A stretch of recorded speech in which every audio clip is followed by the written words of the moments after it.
Oh, yeah, man. Nice. You get closer, I beg.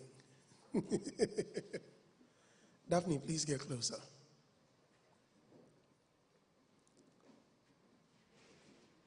Okay. Good morning, distinguished ladies and gentlemen. I feel like I'm the pastor here, right on this podium. I feel like Nana Akufo-Addo. You can even check with my spectacles. We look alike, even with our height. So yeah, show me some respect. Otherwise, bodyguards will take you outside. Amen. I've combined presidential and reverend all together in a way. Thank you very much for coming.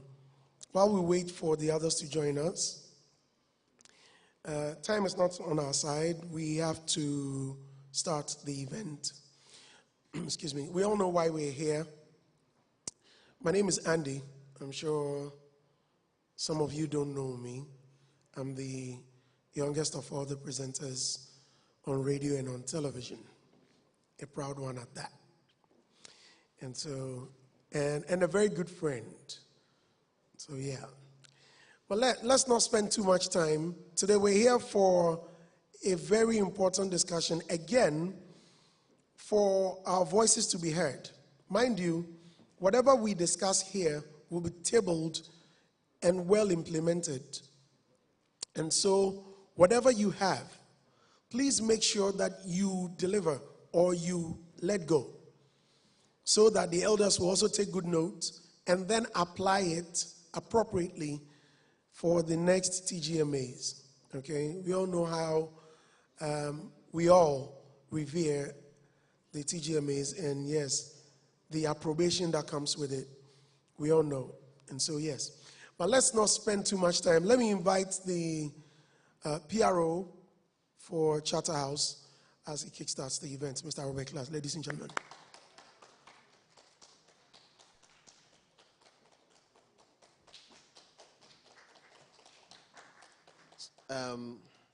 May God bless you. In fact, everybody that clapped and is still clapping, may God increase your salary.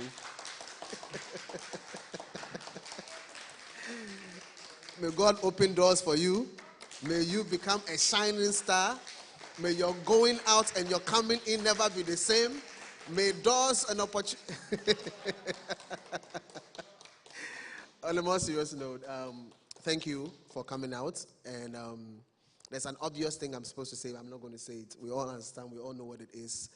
I'm hoping that very soon we can be cured of this. However, thank you very much, and we appreciate your time spent here with us. You're welcome to this beautiful session of TGMA Music Summit, Telecel Ghana Music Awards for that matter. And our purpose here is straight to the point. It's a summit for conversations. Conversations about things that are very relevant. There are two main activities we are going to be doing here. The first half has to do with music business essentials. And I'll be calling to the podium right now, well, very soon, our partners who are responsible for curating this particular course or content for this session. And that's the British Council, but in a few minutes I'll get to that.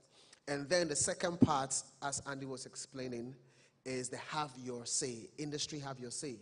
All right, so across board, invitations have gone out to artists, invitation have gone out to managers, invitation has gone out to pundits, to industry stakeholders, people in different areas, music makers, producers, whatsoever. Why? Because we want to be able to have that forum. Every now and then, people constantly and consistently say, yeah, but change this. Why is it that you have a category and we cannot vote 100%? And they're like, okay. No, but why is it that you are voting 40%? You should have been, isn't he here? Okay. Yeah, so they shoot bullets every time.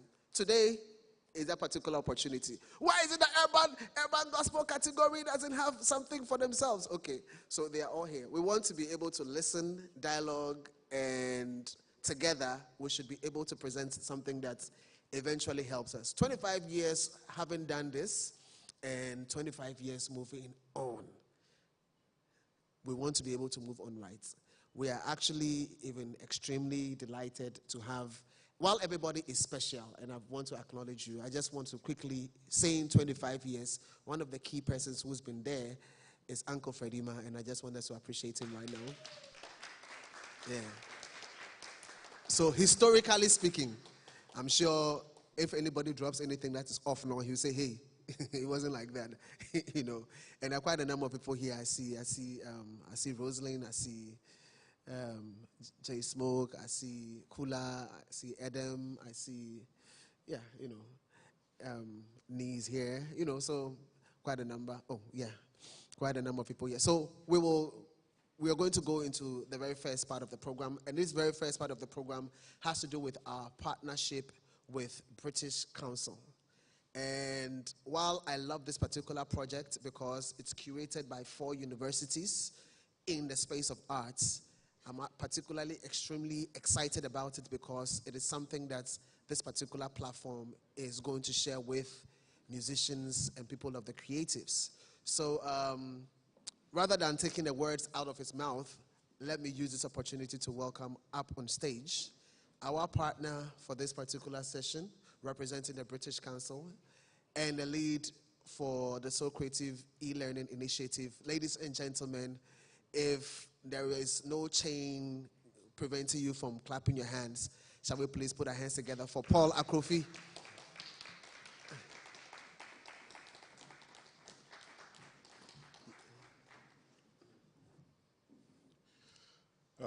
Thank you for that introduction, Robert. You know, I was sitting back there and I was thinking, I probably should have come maybe a little earlier before these 2 guys came, because how can you beat such a natural, you know, way of, you know, of greeting a group of people? And now I have to do the boring bit and read my long speech, my long speech that we've carefully curated just to share with you and welcome you to this place. But notwithstanding that, I'm glad you all came here. We're happy to host you. Like you said, my name is Paul Akrofi, and I work with the British Council Sub-Saharan Africa region. I support the So Creative e-learning program, which is the reason why we're all here today. So with that said, on behalf of the country director, I'd like to welcome you, and here goes my little spiel. So, ladies and gentlemen, distinguished guests, honored nominees and awardees, good morning. It is with great pleasure and pride that I welcome you all to this event, held here at the British Council on World Music Day. Today we gather to celebrate the immense talent within our music industry and also to mark two remarkable milestones. So this year, we commemorate the 80th anniversary of the British Council in Ghana and the 25th anniversary of the Ghana Music Awards. Can we give a hand of applause for that? So these anniversaries represent decades of dedication, growth, and a shared commitment to supporting and building a vibrant, creative, and cultural ecosystem. As you all know, the British Council has a long-standing tradition of supporting the creative industries across the globe. Here in Ghana, our efforts have consistently aimed at empowering local creatives, providing platforms for growth, and facilitating connections with the UK and the wider world. Our mission has always been to enrich lives and promote mutual understanding through arts and culture, and our collaboration this year with the Ghana Music Awards is one more step in our enduring commitment to this mission. In recent years, however, we have supported the local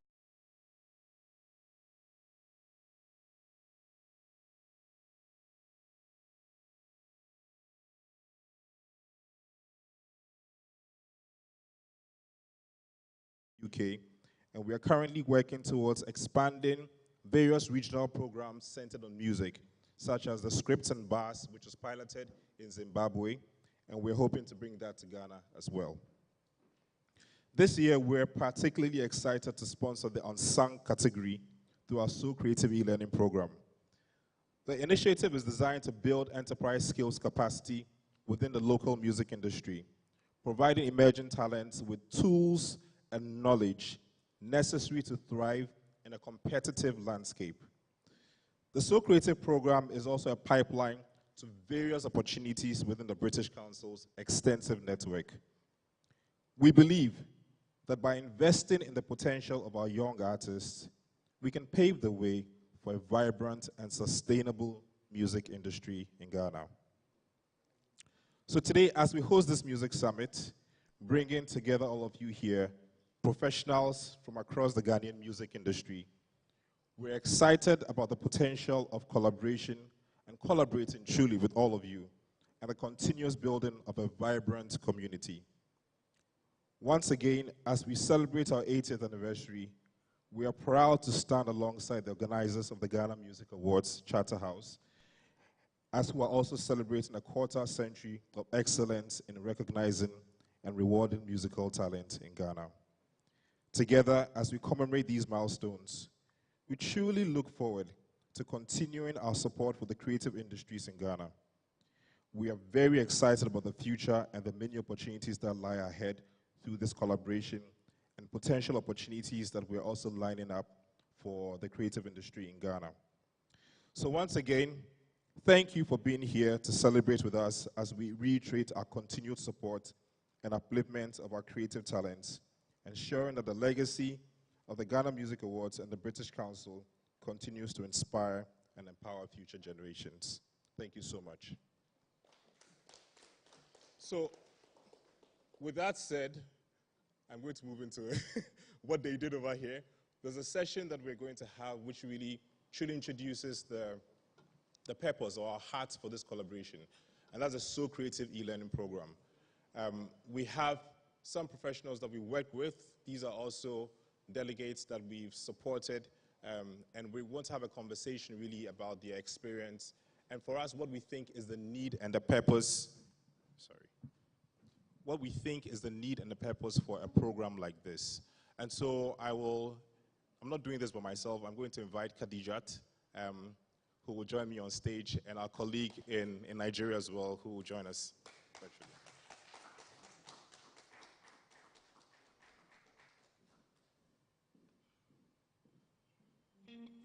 Are you ready to turn your creative ideas into a financially rewarding business? To take your creativity further and make that creative side hustle your main hustle? You can own your future with our So Creative e-learning platform, an initiative by the British Council. With So Creative, you set your own schedule and learn how to build your business for free. Our courses are tailored to creatives looking to build a business to bring their ideas to the world. We have a community of over 500,000 students registered and over 30,000 course graduates. Our courses are available online, and many of our students and graduates come from all over the continent. You could be next. Explore a world of creativity and take your pick from our free, self-paced courses designed to give you the skills to launch and grow your creative business. You can also try our more in-depth courses designed to give you essential skills to grow your creative enterprise, like raising capital to fund your next venture, impact entrepreneurship to make your creative enterprise an engine for positive change, finances for creative business to help you plan and manage your resources effectively, and creative economy policy making to help you better navigate regulations and stay informed on opportunities you can use to grow your creative enterprise. Register today and write your own story with the So Creative e-learning platform. All right, welcome back. Now, our very first speaker, please, welcome. Thank you. He's the managing partner, co-founder, Technological Partners. The managing partner, he has obtained his LLB degree from Obafemi Awolowo University, Nigeria, while his LLM was from the University of Strathclyde, Glasgow, Scotland. At his core, he is a legal practitioner licensed in Nigeria with 10 years of experience, plus 10 years, I beg your pardon, of experience in market development and strategic partnership for businesses dealing in intellectual property rights, transaction, digital commerce trade, and telecommunications, MNOs and OEMs. While working in the telecommunication, media, and entertainment sectors across Africa and Middle East. He is an intellectual property with intellectual property protection, creative industry financing, media advocacy, and information literacy within the digital space. He currently uses these skills and experiences to provide indigenous solutions to specific market territory-based challenges, particularly for internet-enabled businesses dealing in intellectual property rights via B2B2C business model. Ladies and gentlemen, please let us welcome Iredumare Opeyemi, the managing partner at Technological Partners.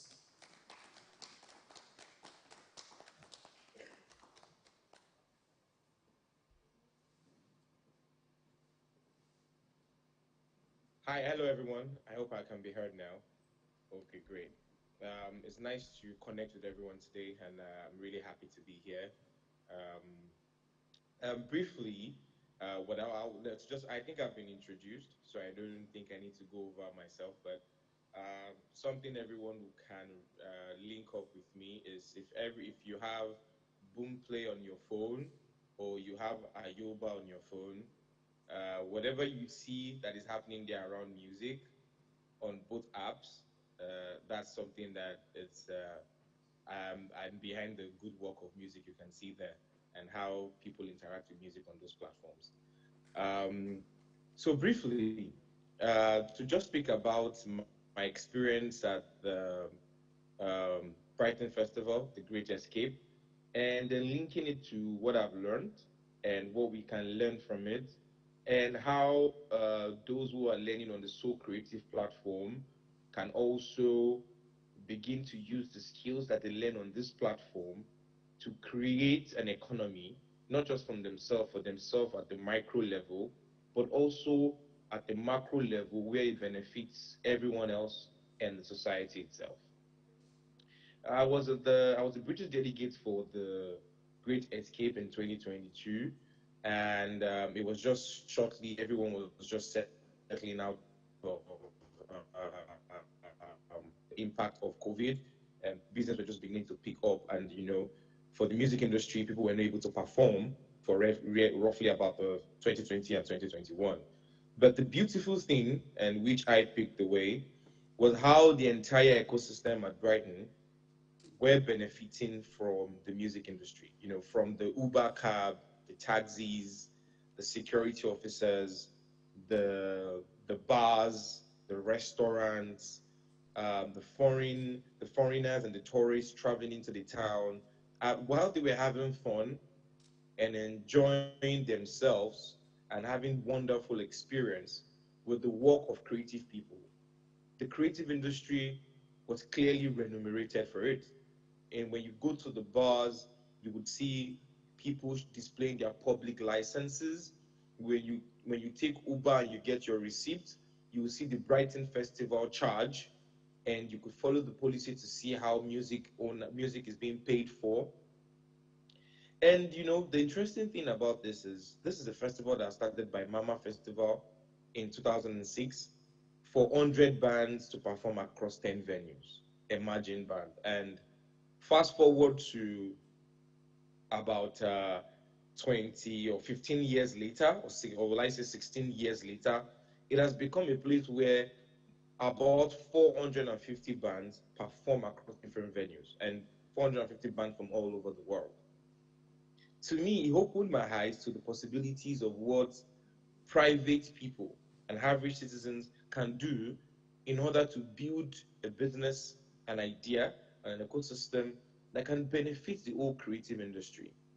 For everyone listening to me, you are either an artist, you are a painter, you are a producer, you are a manager of creative, or maybe you are just a lawyer and an accountant.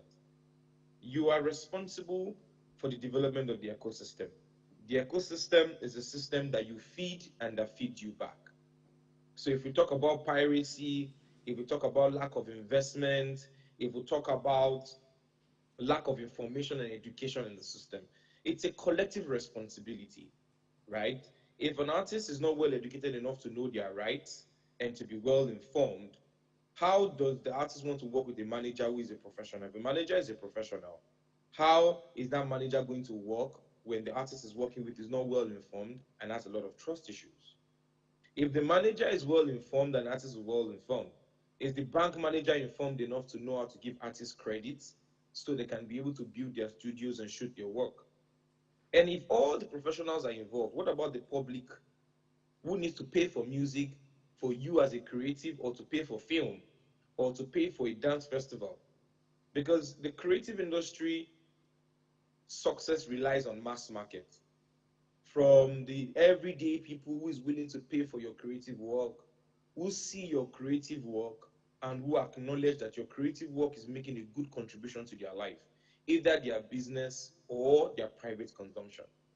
So their education goes beyond just the creative or those in the business of it, but also those who consume on a daily basis. As we all know, for example, piracy can never be piracy can never exist in a place where there are no consumer. So if there's a free blog that is consuming music, that is people are enriching themselves on, it is because someone is going there to download the music for free and the film for free. And that's the same thing goes. And when we cover the professionals and we cover the consumer, let's talk about the judiciary system.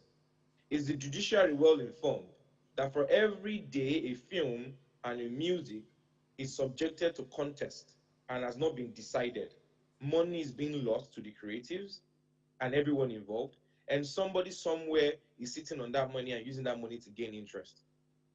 If a judge cannot adjudicate a copyright case in a month, for every month after that month that that case has not been decided, somebody else is being enriched.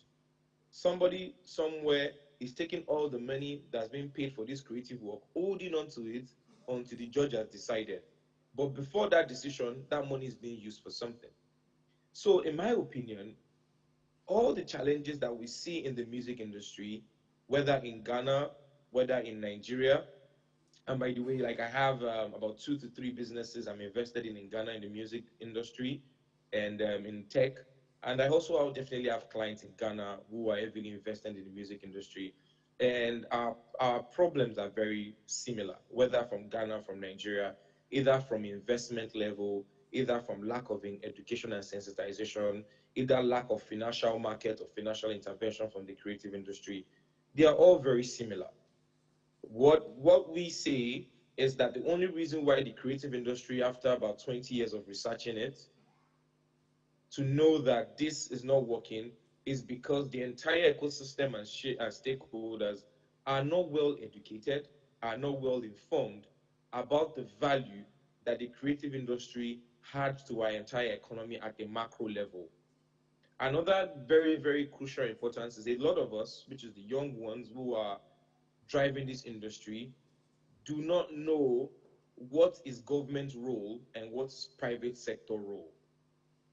While government will make policies and back laws and execute it, it is also the very, very big responsibility on we individuals who consume music, who are the players, to be the vanguard of those policies, to ensure that they are properly enacted in the right way and they are not hijacked for the benefit of few.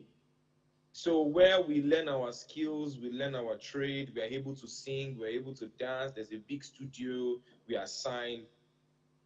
As long as we don't take this collective responsibility, we all will end at what our previous superstars always end. It's a full circle where it doesn't seem like the music has made anything for anyone, and it constantly always an industry where everyone is scared for sustenance. So as you begin to learn on the So Creative platform, as you celebrate winners, as you celebrate artists, as you celebrate managers for awards and accolades and all the beautiful things they have achieved, it is equally important for everyone to see the challenges and the opportunities behind it and begin to take it head on and say, I will solve the data problem. And another person say, I will solve the financial problem. And another group of people will say, I will solve the education problem. It is this individual attempt to take responsibilities for the challenges and turn them to opportunities that would grow the industry, that would put money in the industry and make it a envy of a global market that will put much more fund in it. And I'll stop now because I don't have all the time, and I'll wait for questions. Thank you. Shall we take the questions now or later on? Okay, so let's continue then. My next speaker is a person with a wealth of knowledge and experience in event production, talent management, marketing, and distribution in various industries, including music and fast-moving consumer goods. Her in-depth knowledge and experience in event management has propelled Afrofuture, formerly Afrochella, a festival that shares the rich African stories and helps the world discover Africa's talent in the creative industry. After several years as a music and talent manager, she also served as the representative for Universal Music Group in Ghana with a core mandate of music sync, brands, and licensing for 3 years. In 2023, she spearheaded the launch of the Continent Live, a music incubator and label that focuses on grooming and guiding emerging talents through their journeys to becoming global superstars. Ladies and gentlemen, the beautiful Khadijat El Alawa.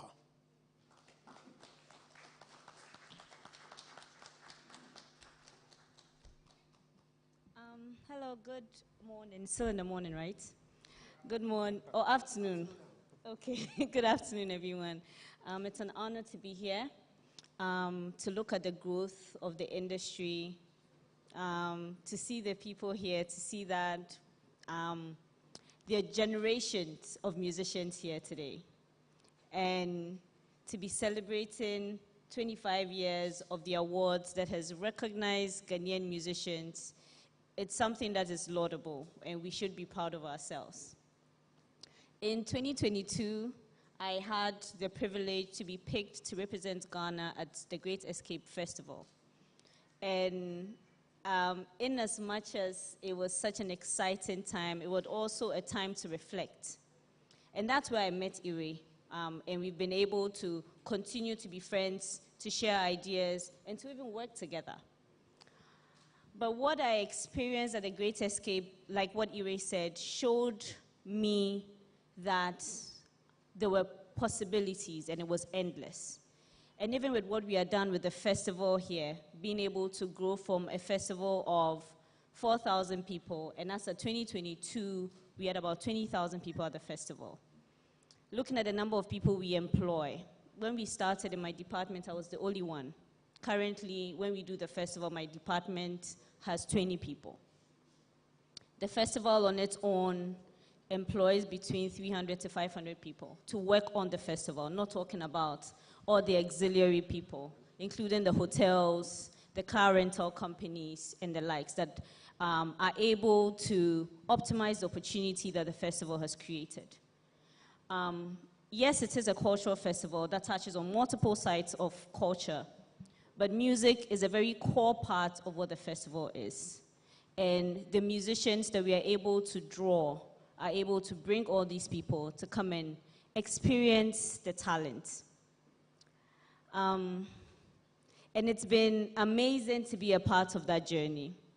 And in the time, what I have been able to assess is that in as much as we are making music as Ghanaians, and we are making good music, because we have the likes of Esirifi, the likes of Rankin, an amazing producer, and these are youngsters who are making amazing music.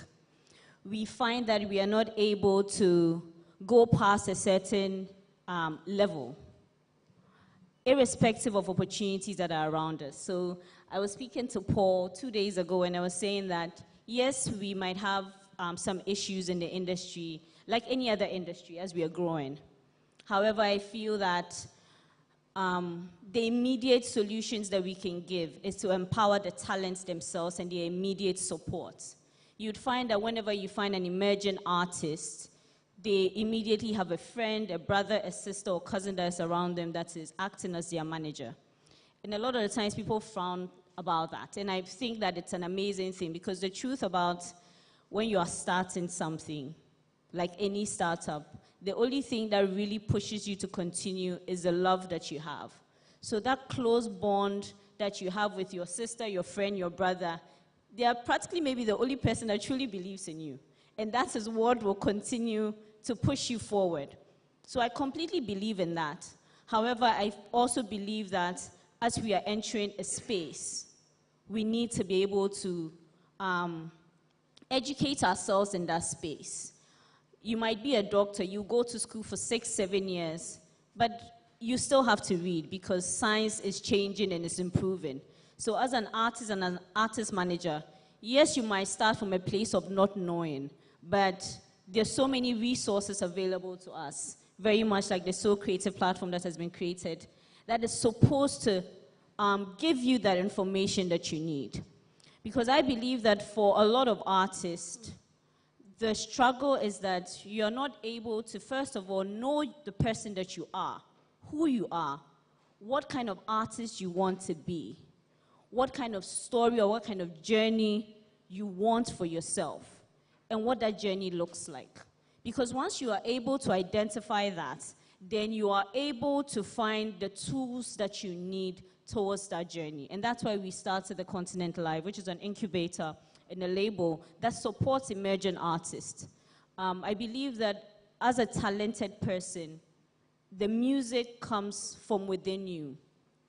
The more you do it, the more you put it out, the music gets better. So for me, the music is the secondary problem. Like if anyone says that, oh, the music is not good, that's why they're not playing it. For me, that is even secondary because we have good music. And the more people make their music, the more they will get better at it. And also, music is very subjective. But it's about building the infrastructure, knowing the technical know-how, knowing how to navigate rooms, knowing how to get your names into rooms, because it's human beings that run this industry. Knowing how to identify what an opportunity is. I've worked with multiple artists from different walks of life, like Ghanaians, Nigerians, South Africans, Americans. And even from the onset of the conversation, you can tell that this person, this is the direction that you're going. And that puts the person on a different level when you are negotiating with them. It's about identifying where you are in your career, what you absolutely need at the point that you are, and where you will find those things. And for us, it's really about finding talent that understands that. Very much like the tech space, music, you can make music way into your 70s, into your 80s. Not like some industries that you probably have to retire. You can continue to make music and be active all the way into there. So there's runway that you require, meaning that there's a lot of patience that you require, and there's a lot of learnings in that 60 years, 50 years that you're going to be doing this. So letting our artists and their immediate environment understand that there's a business to what you're trying to do, and the information is available. You just have to look for it. You just have to find it. And another issue that I think that we probably have in our space is, again, building capacity. So I went to Great Escape. I had the opportunity to network with multiple people from different areas of the music industry, from sync and licensing, from legal, and from artists. So I met an artist in 2022. She was able to come to the festival in 2023. That is an opportunity that we've created for someone who came from the UK. So we have an opportunity to also create these opportunities for artists from here. But we need to start from somewhere. And very much like what Ire said, it's up to us to take it as a mandate on ourselves in every space that we find ourselves, from an OAP to a blogger, to a music journalist, to a DJ, to a producer, and to just a consumer of music, to stand in your own and in your space and own that space and harness that space. Because once we are able to do what we are supposed to do in the space that we stand, we are able to grow the ecosystem.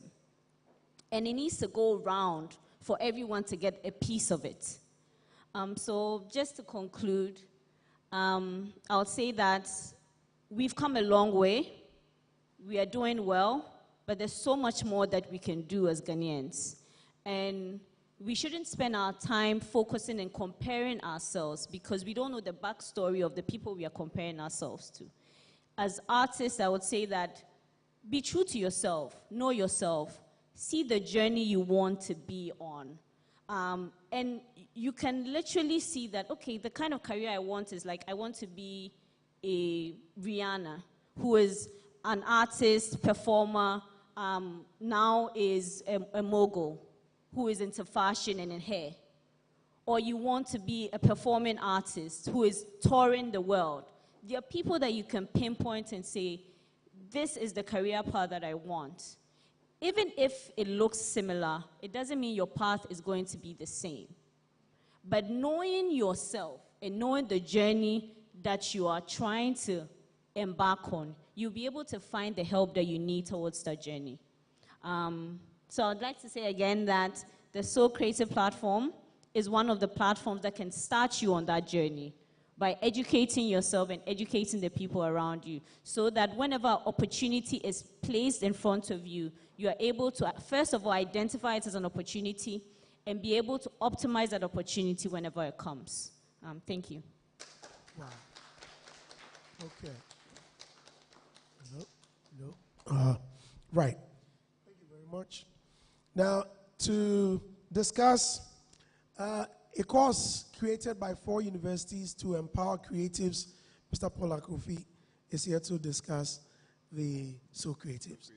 Please. So I couldn't have given a better introduction than what these industry professionals have said, what Khadija has said, and what Ire has said as well. Our heart for the So Creative e-learning program really was to build, or is to build, the capacity, the business capacity, or the enterprise skills knowledge of creatives. Because like she said, we've been in the space for quite some time as well. British Council was supported, various programs support creatives. But we realized that talent is there. The talent is there, the drive is there, the passion is there. But then there just always is that component of the business element, how you present yourself, how you manage yourself as a creative, so that you're building systems in place that make you sustainable, long-term. And so, we did, this wasn't just in Ghana. We recognized this in various African countries where we work in. And the thinking was that, why not create a platform or a series of programs that are entry-level and basic, so that creatives, knowing your busy schedule, knowing all that you have to deal with as a creative, you're able to still take time to take some of these courses and have them as reference material as well, so that as you go through your creative journey, there are pinpoints, or there are times that you'll come to that you realize perhaps you need to understand copywriting issues a little bit more, or you need to understand how to manage your finances a little bit more, or how to select your management team, or perhaps, like you said, knowing yourself as a creative, you need to understand what your journey is going to look like, because you need to clarify that for yourself. And so then you have all of these resources available where you can immediately go to. It's like on-demand learning, really, where you can immediately go to and get the support that you need to develop yourself. So we partner with the University of Arts London, Henley Business School, and AfriNoli, and we put these courses together. And University of Arts London really is, as you all know, I think it's number 1 or number 2 in the world with regards to creative education. And so they came with all of these expertise and with continent expertise as well. So we work with Hiva Fund in Kenya, and Hiva Fund essentially is a fund, or is an agency that is dedicated to providing loans and grants to creative businesses. And there aren't many organizations like that. And so they've had varied experience dealing with various creatives across the continent, and they brought some of this experience and putting together these courses. And so when you go through the courses, and you can take your time and go through them, you see case studies of entrepreneurs who've done various things in their countries in Africa. So this isn't a course that was developed somewhere else, right? Our context was very important for us because our challenges are unique to us. And so case studies from Ghana, from Nigeria, from Ethiopia, from Kenya, from South Africa, of various creatives across the board who are who are practicing essentially the skills being taught in the program. And all of these things highlight the importance of taking these skills or learning these skills to manage yourself as a creative for the long term. And so just a breakdown of the courses. We have the introduction to the creative economy that really introduces you to the landscape in Africa, right? What does the current landscape look like? What are the challenges here? What are the opportunities here? What are the policies being put in place by the AU, for instance, or by certain local governments? That gives you an understanding of the ecosystem you are playing in.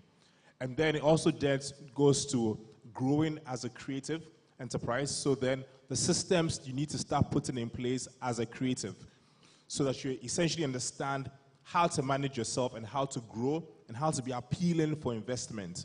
You know, the different types of investments that are available for creatives, either it's a grant or it's a soft loan or all of these various opportunities or avenues to develop your craft and to develop your business.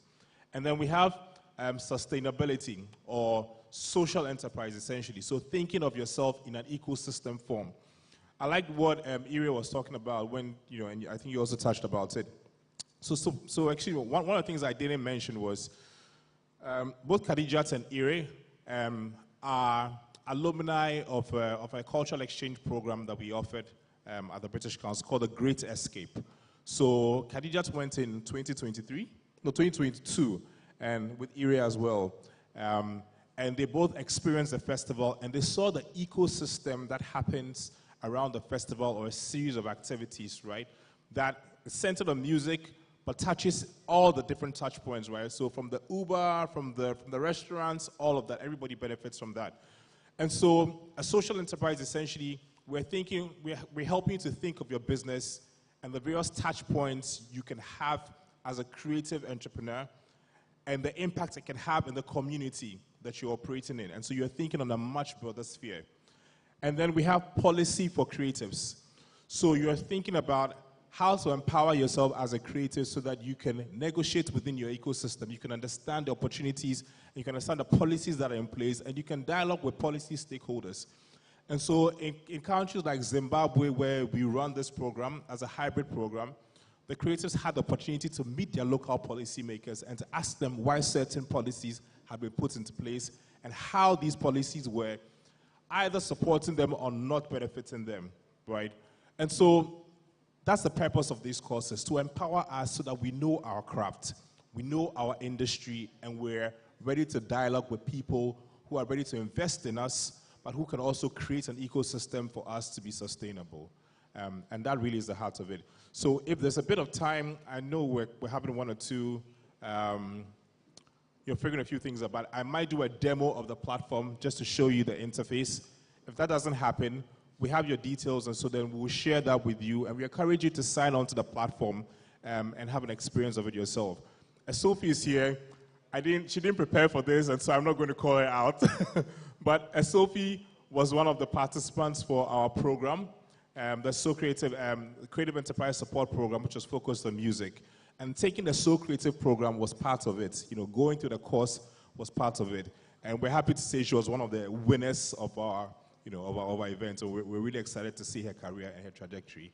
And so that's on that side. Yeah. Wow, impressive. Okay, now I'll soon ask us all if you have any questions.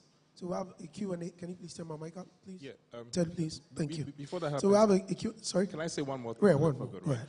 So the So Creative Learning Program isn't just being run in Ghana. It's being run across sub-Saharan Africa. And I think that's a key point because we run it in Nigeria, in South Africa, in Zimbabwe, like I said, in Kenya, and in other places as well. And we're doing this because we want to build a network of creatives, right? So that you're essentially building a community where you can access each other's skills and talents across board and be able to build that. And it also is a platform into other British Council opportunities. And so it really is a broad perspective that you should have when you're joining this program or when you're taking the course, because it's a community that you're becoming a part of. And I think there are immense benefits you can gain from that as well. Yeah. Nice. Now let me acknowledge the presence of the board chairman of the TGMA's legendary Amansiba. Yes, sir. Chamo. And the Deputy Board Chair, Mr. Niaite Hammond. Welcome, sir. Nice. Okay. We also have with us World Dance Champion Ajete Soa. Ladies and gentlemen. Nice. Now, if you have any question you want to ask, please go ahead. Oh, Uncle Fred. Okay, let me get to you. So someone will? All right, thank you. Please. Okay, my name is Fred Chemensa. Next year will be 40 years that I have been in the industry. Allah. I'm a self-taught sound engineer with practical experience from the likes of Mr. Kwachi, Sammy Kwenu, Charles Wilson, Nana Nkrumah, the late Kwesi Obo, and a lot of things. I mean, he's talked a lot. We have serious senior sound engineers in this country. Somebody like Elizabeth Mallet, Sami Hewani. You should have seen them here impacting that kind of knowledge that they have acquired to the various youths. They are not here. You are talking, implementing this one, doing this. I have never, myself, 20 years ago, exactly today, I was when JQ called me that there's a seminar here. I should be part. So since that time, I've been part of this seminar every day. That was where the change in terms of the status quo, in terms of music. Because at that time, there had been a problem where Daughters of Glory Jesus was supposed to have won an award and then give it to VIP. JQ was managing the VIP. I was there. It was there that Nia Ite introduced me, that I've been part of the process, so I was engaged into the TGMA. So after 2015, I was the longest serving board member, but now I give it to my... What am I saying? If you look into my history, a lot of the musicians that in this country, if you take the branch, I take about 70%. Because two of the greatest guys that I discovered, Apietus and JQ, if you look at their production, Charlie, they are a lot. And they have other neighbors and siblings around. So what I'm saying is that if we have such kind of program, involve us. But the moment let's sit and look at here. Let's impart the knowledge, because I have a lot of people. Uncle Fred, I want to learn sound engineering. Very soon, if I take my age from 70, I'm going, write a book. When we write a book, you people you buy. So yes, so just go to my Facebook page and just let's share the ideas. What am I saying? Charterhouse has done very well for Ghana music industry. I must be honest. Because the 25 years, if you look at the exponents of music from the 90s, I mean, is here. It wasn't like this. When they brought this competition, it was there that a lot of discoveries were made because people wanted to compete and then win an award. So I'll be very brief. What I'm trying to say is that there are a lot of music gurus in the system. Adopt us. Bring us here. Look, you guys want to impact the knowledge. Go to Achimota School, Accra Academy, or to pick certain people, and then let's, empower them. Thank you very much. Thank you. Nice. Anyone else, please? Questions? Oh, on the back. Okay. Here? Yes. Oh, a Sylvie. Right. Hi. Hello. My name is... Hello. Is it on? My name is Sophie, but now I'm called SD Legend, and I wanted to ask if it's an app or it's a platform. Okay, sorry. Hello. Yeah, so my name is SD Legend, formerly known as Sophie. Say it again.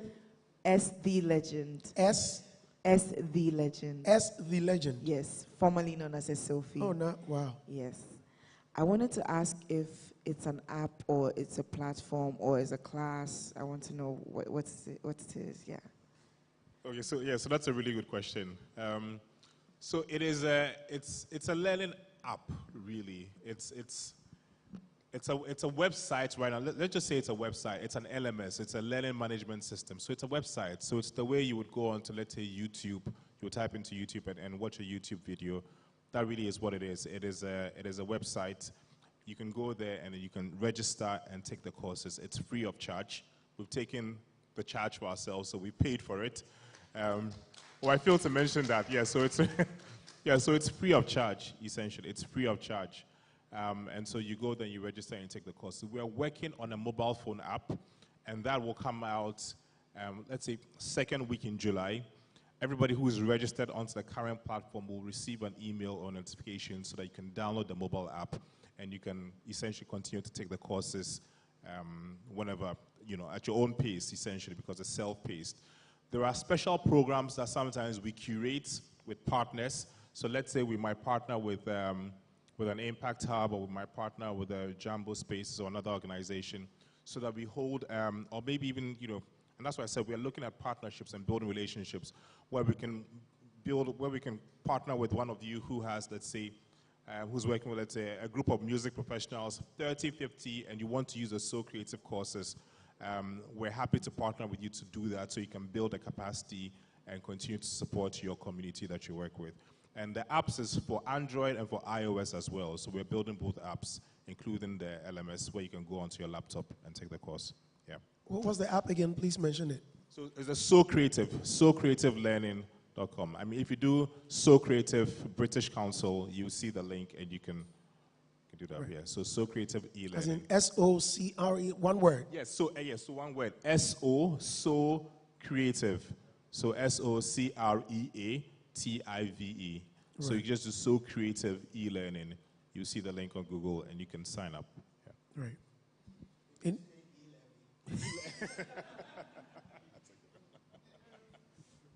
I would like to say something. Please go ahead. I just remembered something concerning the sound engineering comments or statements. We just finished doing the Basketball African League with the NBA. We did 4 different countries. And again, part of our mandate is always to make sure that Ghana is always part of what we are doing. Even though the agents require that all the artists and dancers and DJs that we used were local. So in South Africa, we booked South Africans. In Rwanda, we booked Rwandans. In Senegal, in Egypt, the same thing. We said that we wanted to take at least one Ghanaian DJ to each of the cities we went to, which would help us play some of our music. So we were in Rwanda, and there was a song in Ghana that is doing quite well. And we told the DJ to play it. As soon as he started, he had to stop because it just didn't sound right. So there's a lot of opportunities, and everyone can do their part. But if, as individuals, we are not taking it upon ourselves to say that I'm the artist, I'm doing my very best, I'm bringing my A game to making the music, I'm the producer, I'm doing my very best, bringing my A game, calling on my colleagues to support me. When it comes to the mixing and mastering as well, we are doing our A game so that when it's packaged and whoever it is that has decided to carry it along, they can carry it better because we couldn't even play the music, and that's part of the problem that we have. Do you mind sharing this song? I would prefer to not mention it. Can I guess? Sure, guess. Guess the song. If you don't want to mention it, whom am I? Right. Okay. Shall we take 2 more? Okay. Microphone, please.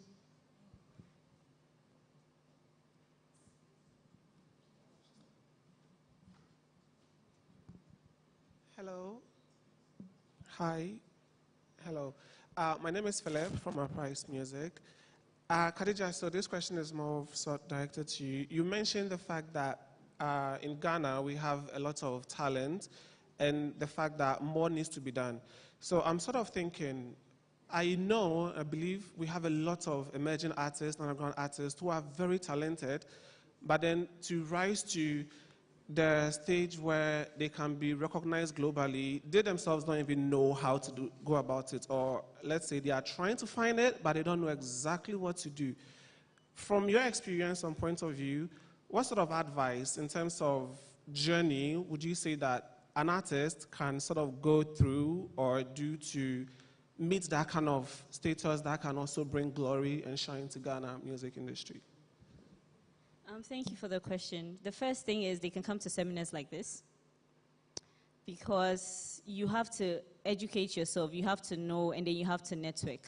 Here we have the chairman for Music Awards, the vice chair is also here, there are some musicians here, renowned sound engineers are here. Once you come to things like this, you can network with people, you can build your network and build your fan base. You see, the thing about a musician is that people have to like you. Yes, they have to like your music, but they also have to like you, and they have to buy into you and buy into your vision and buy into what you're trying to do. So that even when you're not in the room, we can say, oh, S the legend. We can say ranking. We can say, so it's really about putting yourself out there. And I said before, you have your immediate friends that are around you who are just trying to help you. And that's good because that will keep the drive. But you have to continue to educate yourself. Use platforms like So Creative, which is easy and basic. It's not complicated. And come out. Come out, learn about yourself, stay true to yourself. That's another thing.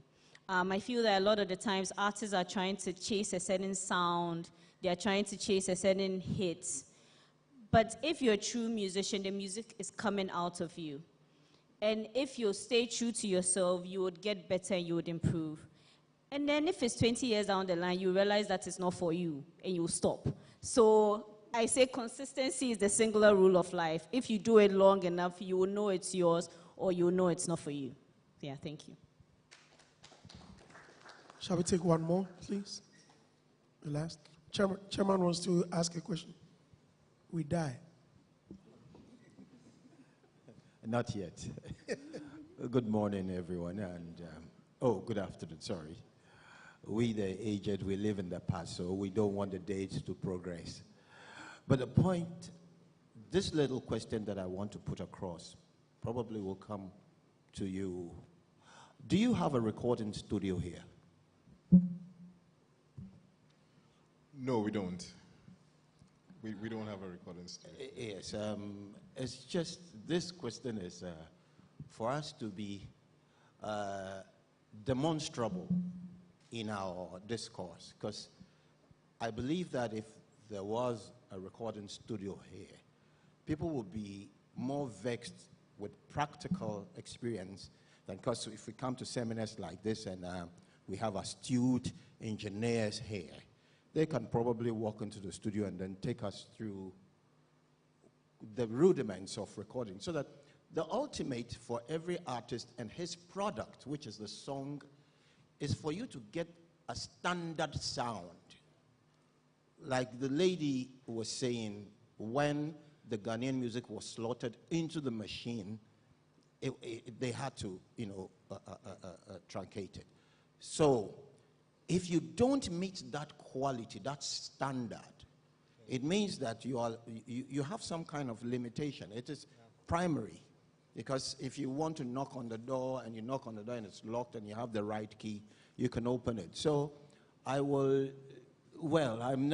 it's not expensive. It's not beyond you to have a world-class studio here so you can actually be, taking us through. Sometimes some of us don't speak English, so we don't want lectures like this. We want the practicality of it. Thank you. This is what Thank you very much. Paul, would you want to react to that? I think that, because Paul and I, we've spoken about this, so with the Continent Live, which is an incubator, last year we just did a writing camp. We did writing camps, we did workshops to educate managers, but this year we are doing sound engineering as well as production. So we are partnering with PME. They used to be DKB Productions. We are partnering with them. They are bringing some astute studio sound engineers to come and work with young, exciting producers and engineers to just support them. So there's a number of these partnerships that we'll be doing.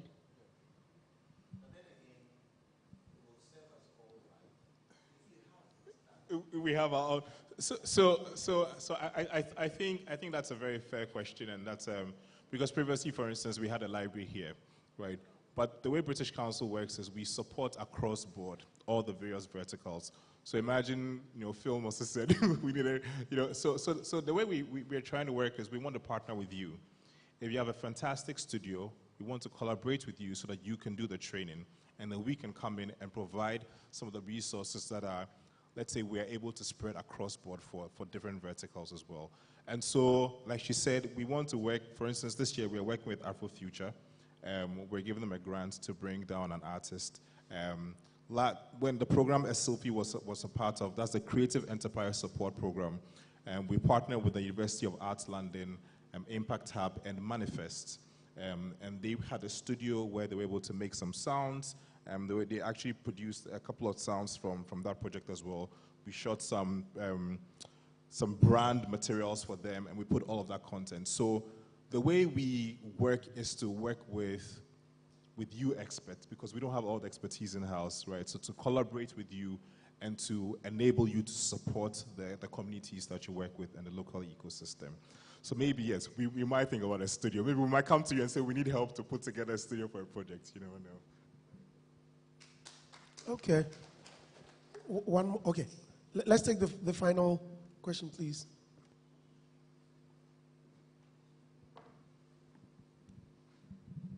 Thank you very much. Please, my name is Obeku Papa. And the original Obeku, all the others are fake. All right. I believe there are cartels in the system in this country. When it comes to recording of songs, you may select one good engineer that you would want him to work on your work for you. But at the end of the day, if you take it to the radio station or TV station, you are asked the engineer who produced the song. If that person doesn't fall within the space of whoever you want him or her to play the song, then your song, though it may be very good to listen to, but because of that cartel, it can't go anywhere. No matter how much you pay, presenters may even take your money in the name of Payola, but at the end of the day, you will not hear your song on any radio station or on any TV station. On this note, as an artist, what do you do? Change your engineer. If the person is that hated, change the person. Really? But the person may equally be good. On a more serious note, though, I'm not privy to that extent of literally blacklisting an engineer all over. I'm not privy to that. But thankfully, we are in a technological world. Social media is what is blowing music. It's not entirely on radio or TV. So there are other avenues that you can use to market and advertise and push your music. Social media, influencer marketing, YouTube, these are areas, and that is actually pushing your music to a global audience, especially for people that are even making niche music that people are saying, oh, this is not popular music. It pushes you out there, and that's where the sales comes. That's where the money comes, and that's where the recognition comes. Then when you come back home, everyone is like, hey, you're big, you're amazing. So there are other ways that you can push your music. Obeku Papa. Please. We never knew of a certain Apietus. We never knew or heard about a certain Nasi. But their works spoke for them. They did not belong to any cartel. I've started a program on radio called The Library, where I unleash or I teach people the works of some producers. And people get excited and even surprised when they hear some of the works that have been done by other producers that they never thought had the ability to produce these songs. So it's not about any cartel. Again, it's not about giving your monies to people to promote them on radio. Do the legwork, know how to talk. And now, one other thing. Hit songs are not just made in the studios. We've come to realize that. Because back in the day, we would go to a renowned producer, pay huge sums of money to them, and get them to produce songs for us, thinking that we will blow. Yet, of all their ideas and how great they are, they put out the records, and because of inadequate legwork, the songs are relegated. So there's nothing like blacklist. Yes, it can be done. But for somebody like you, one, you don't have a big mouth. Not literally. You don't talk too much. You don't fight people. You are not having problems with anyone. So let the music rather speak. Again, do more of the legwork. All right. And Dusty, in 2009, my first album, the first track I was promoting came to you through Dave Hammer. Yes. You never played it. Thank you. He didn't play. You never played it. I saw it coming. You never.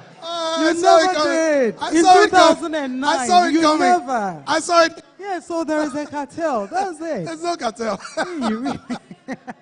Then you are caught right in the web today. I saw it coming. So you see, if it's a cartel, I would have known you that. Yes. So please. This was in 2009. Yes, please. Hey. Dave Hammer. You remember Dave Hammer? Come on, Yeah, say Dave hello. Hammer, yes. Yes. He was then my manager. You never played the song. Ask him, maybe he didn't come. Anyway, thank you. But still, you can come. Let's do business. Yeah. Thank you. Right. Okay. Right. I guess that'll be all for now. Last question. Okay, please. Mine seems to be, sorry about that. Don't worry, sir. Mine seems to be a suggestion. My name is Kobe G, and I'm a reggae dancer, high life music artist. Actually, in the eyes of technical professionals who are here, I wanted to make a suggestion that I don't know if I'm wrong, but we all have Cubase and Fruity Loops in our studios. We all have 555, 6i6 audio interfaces. We all have KRK monitors and everything, which shows that we are all using the standard equipment. But here lies the case whereby we are looking for a standard product, call it an audio or a song, which is in the form of an audio that is supposed to go out. I studied Africa for some time, got to know that we are actually basing our stuff on MP3. Now, the raw output from these KRK or the studio production comes in the form of a WAV file. So when you're using the Photoshop, you get a PNG file. That is the original. But as soon as you convert it to the MP3, it becomes something like 3 megabytes, 7 megabytes or something. So I talked to somebody from outside country, London, or people who are professionals in the music industry outside country, and they tell me that I need a WAV file, the WAV file. That tells us that that is the highest intensity. So sometimes Madame Khadija was saying that the song was good, it was making wavy as MP3, the DJs are pitching, giving you the enhancement and all those stuff because Africa. But when you go there, they won't do that. So we're supposed to send the WAV file, the original file, to them so that we can actually meet the standard. Perhaps your instrumentation was in the right sequence, your tones were in the right sequence and everything, but maybe the intensity is what might be lacking. I don't know in front of the professionals here, I might be wrong, but this is a suggestion. I'm Kobe G. All right, with what you've said, first of all, reggae dancehall musicians, can you talk softly? Hey, they were dull. Yeah, bring your high lifestyle. Enough of the, hey, everything, if it's not fire, it's boy. I wish Uncle Fred will answer to this, but first off, the output is not about the equipment you have. It's not about the KRKs. I have KRKs. I have the rock speakers in my house. Do you know how I got them and where I got them from? I was driving by a store. I saw them displayed. I just went back to them and I asked them, how much are these? At the time, it was 350 Ghana cedis. These were store rejects. And immediately the lady mentioned, I exclaimed, hey, and she said, oh, met me at so. Like, for something I'm thinking that is too, it's so cheap. And she's rather telling me that even if it's expensive, yeah. Quickly, I gave her the cash and I brought them to my house. And I've had it for years. So if I'm to brag that, yes, because I have these kind of speakers, I'm supposed to get that kind of sound, that's a big lie. That's why we have sound engineers, because you can be a producer. I'm a producer, but I'm not good when it comes to mixing and mastering. Someone can do better. Rather send it to them, pay them, and they will give you what you deserve. Uncle Fred, I hope... yes. Now, the processes are two.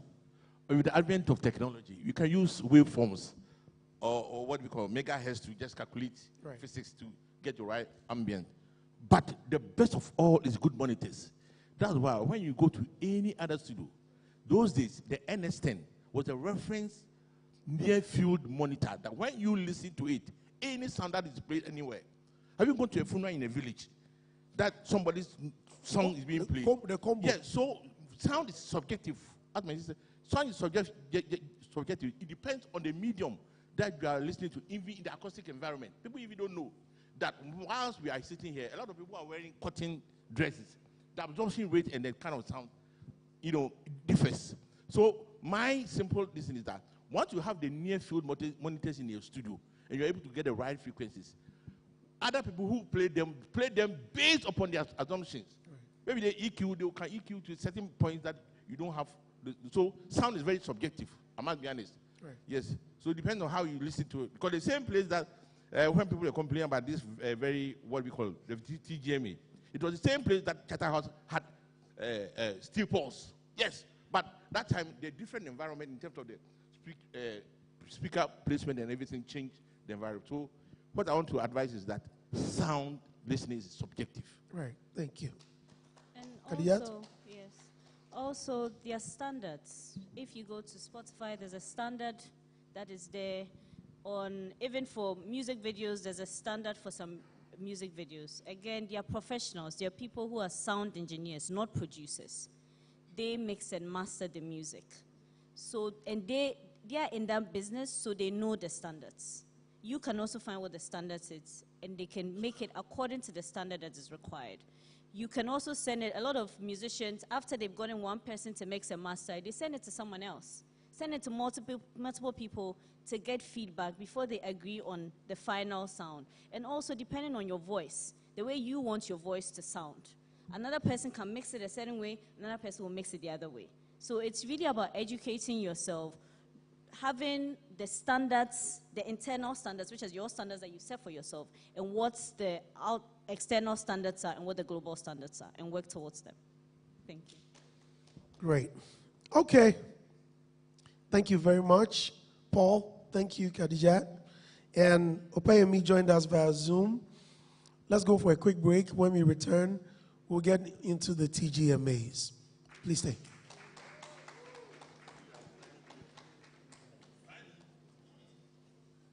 This is a call to you.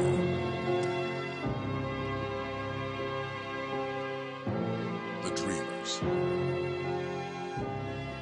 The ones that see no boundaries. Dreamers take a chance. The explorers that chart their own path. Unlock the vibes, connect the energy. The ones that dare to challenge the status quo. Get connected, feel the When others try to think outside the box, you wonder, what box? catch the wave, enjoy the ride. To the architects of their journeys. Every connection is an opportunity to explore every experience. This is your call to adventure. Your journey begins here. Be bold, be daring, be free. Connecting passions, connecting dreams, connecting ambitions. Telecel, connecting energies.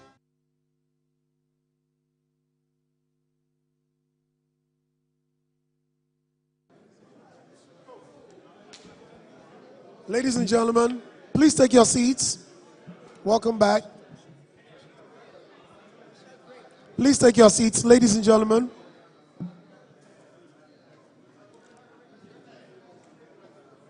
Please take your seats, distinguished ladies and gentlemen.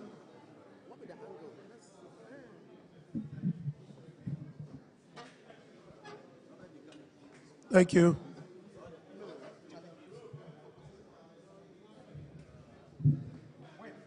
Ladies and gentlemen, please take your seats. Welcome back from the break.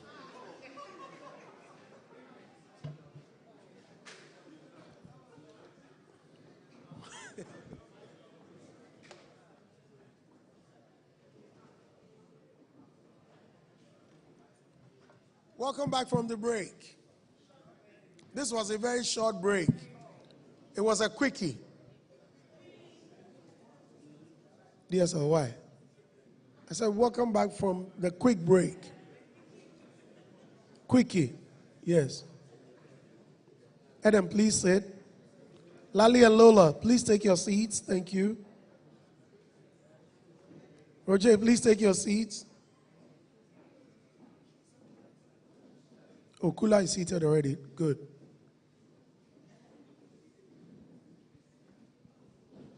Thank you.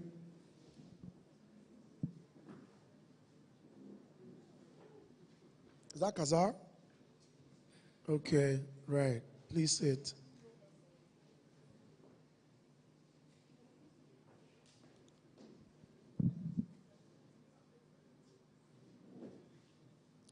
Right. We all know the TGMA is probably brought to us by Telecel Ghana. So let me invite Fafali Tuji to give us a presentation from Telecel, please. A big round of applause for her.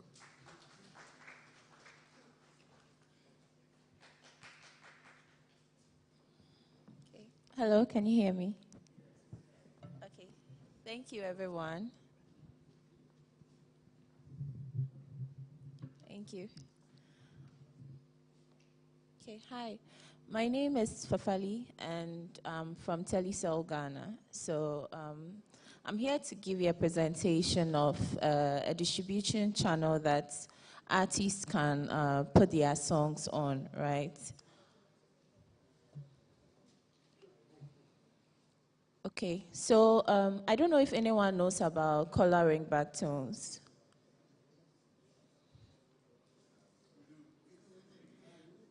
Okay, so with Telecel, we have a service called Coloring Backtone, where when you call someone, you hear a song playing. And I think this is a good opportunity for musicians to bring their songs here on the Telecel platform so that we can also promote it to our customers, right?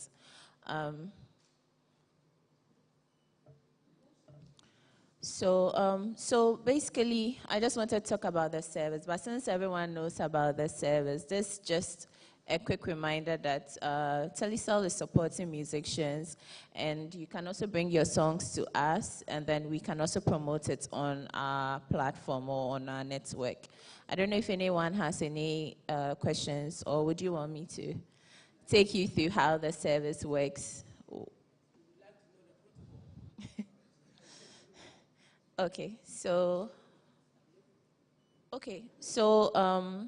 because we are not a music company, we usually have vendors where we'd introduce an artist to. So once the artist meets the vendor, they then sign a contract with the vendor, and then they share their songs with the vendor. The vendor then posts it on our platform, and then we push it on our network. We either put it for everyone to hear, or we can also create hot codes, like small codes that you can just promote to your customers and then get them to download the songs from your fan base. I don't know if anyone has any other questions.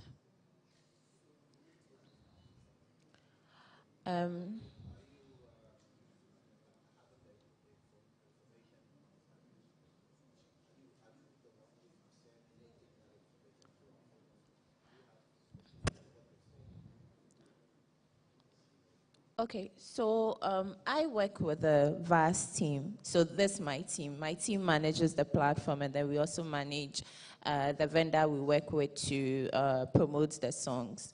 So I can keep my number with you. Once you are interested, you let me know. I can introduce you to the vendors who are connected to us, as in those who can upload the music files for us, and then we can work from there.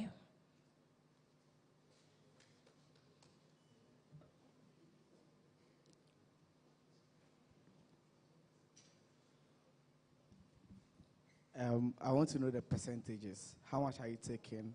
And how much does it cost for when a user subscribes for it also? Okay, so with that, right, we have, if a customer downloads a song, it's 50 pesos, and then there's a revenue share between us and then the vendor. So then once we give them, so every month, based on the number of downloads that your song has created, we pull out a report, and then we pay the vendor, and then you have that discussion with the vendor.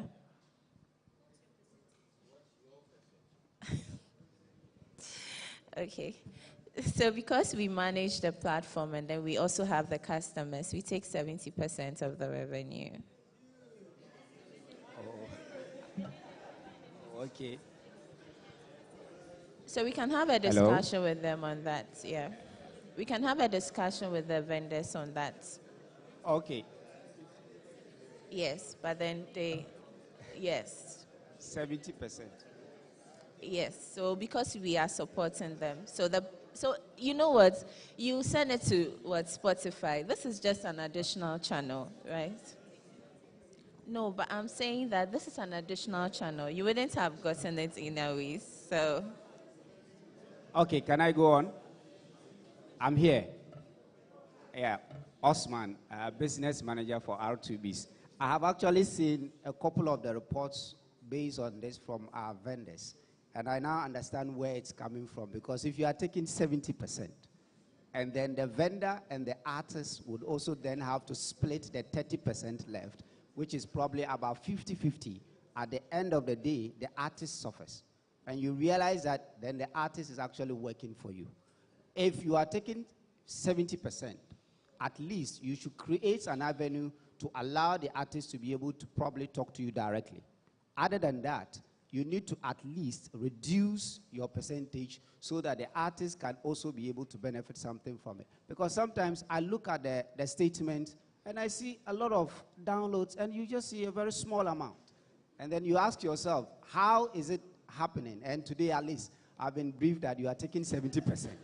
And it means by the time you get to me, it's already about 10% left. So if you can do something about that, that would help another channel of getting revenues for the artist community. So please look at it and see if you can do 50-50.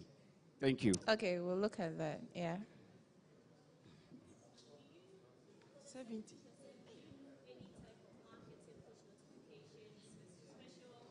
Yes. For the 70%, do you do any type of push notification, advertising, marketing, specifically for new music that comes onto the platform? Yes, we do that. So with the songs that you hear, it's because we are promoting those artists. That's why you hear those songs. No, but then it's not specific to, let's say, every time the new music comes onto the platform, there's something special you're doing. Because so that you can give limelight truth is, to we the don't song. get the songs. That's why I came here, because sometimes... Yeah, 70% you don't get the songs. Okay. I wanted to ask if there is any opportunity for your song have an advantage into Vodafone Music, Telecel Music Ghana Awards, any other entertainment platform that will be giving you if you are part of these. And I also wanted to know if the 30%, if the 30% will come on your mobile money, does that mean you have to have a Telecel Ghana SIM card before, or you can be on any other network before you can actually, or you have to have a SIM card for Telecel before you can actually enroll?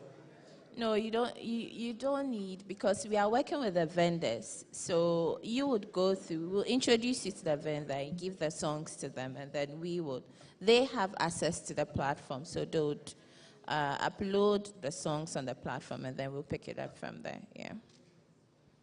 All right, Obeku Papa here once again. In 2013, I had a contract with Vodafone. I was then in Kumasi concerning this ringtone something. I chased after it and I didn't even get one cedi.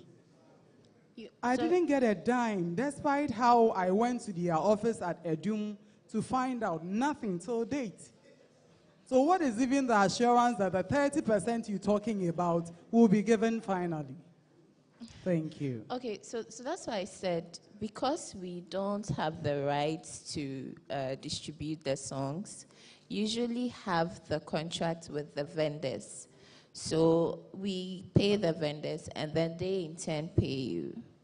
So it's not a direct contract with telesale. So now that I didn't get anything, should I join right now? Would I recruit everything that I lost then? No, so it's not the fact that your song is on the platform, it doesn't mean you start generating money, because no, because for every platform you don't generate money until people download the songs. Do you get it? So what we can do to support is each of you have fan bases. We'll create specific codes for you to share with your fan base, and then they can download the songs on your behalf. We would also have a portal where we put all the songs. Customers can find that. Also, we do SMS blasts. We send push notifications. If a song comes, want to promote it, we send those notifications out to customers, tell them that this song is new, they can download it. And then we also have an IVR channel where when you call the number, you can hear some of the songs. So that's how we promote it. Hello. Hello, madam. Pacho me maheng. Hola. Oh yeah. And I just am sorry. Me sorry. Oh, kasa. Oh yeah. Oh yeah, sure. Okay. Mami.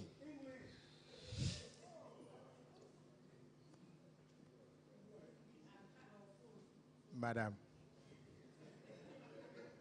Please, so I have just a few questions. First of all, how much per a download? Yeah, 50 pesos. 50 pesos. How did you decide on the 50 pesos?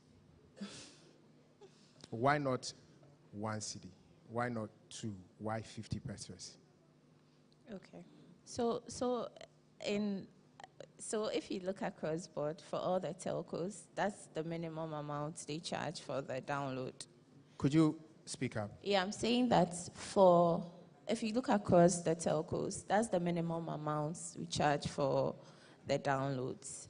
So it's, how do you call it? Competitors. Because others do, you also take 50 No, pesos. it's not because others do. All right. Okay. How did you select your vendors? How do we select our vendors? Yes. Okay, so we already have vendors that we work with. Right? I want no more than I know. Yes. I know much go for dinner. Okay. All right. Is you have a challenge with the vendors? Obi a challenge. Is it? And it seems you have no solution to that one. So now she has to now enroll. And she's probably going to deal with the same old vendors. And she won't get her money. But now let's come to your 70-30.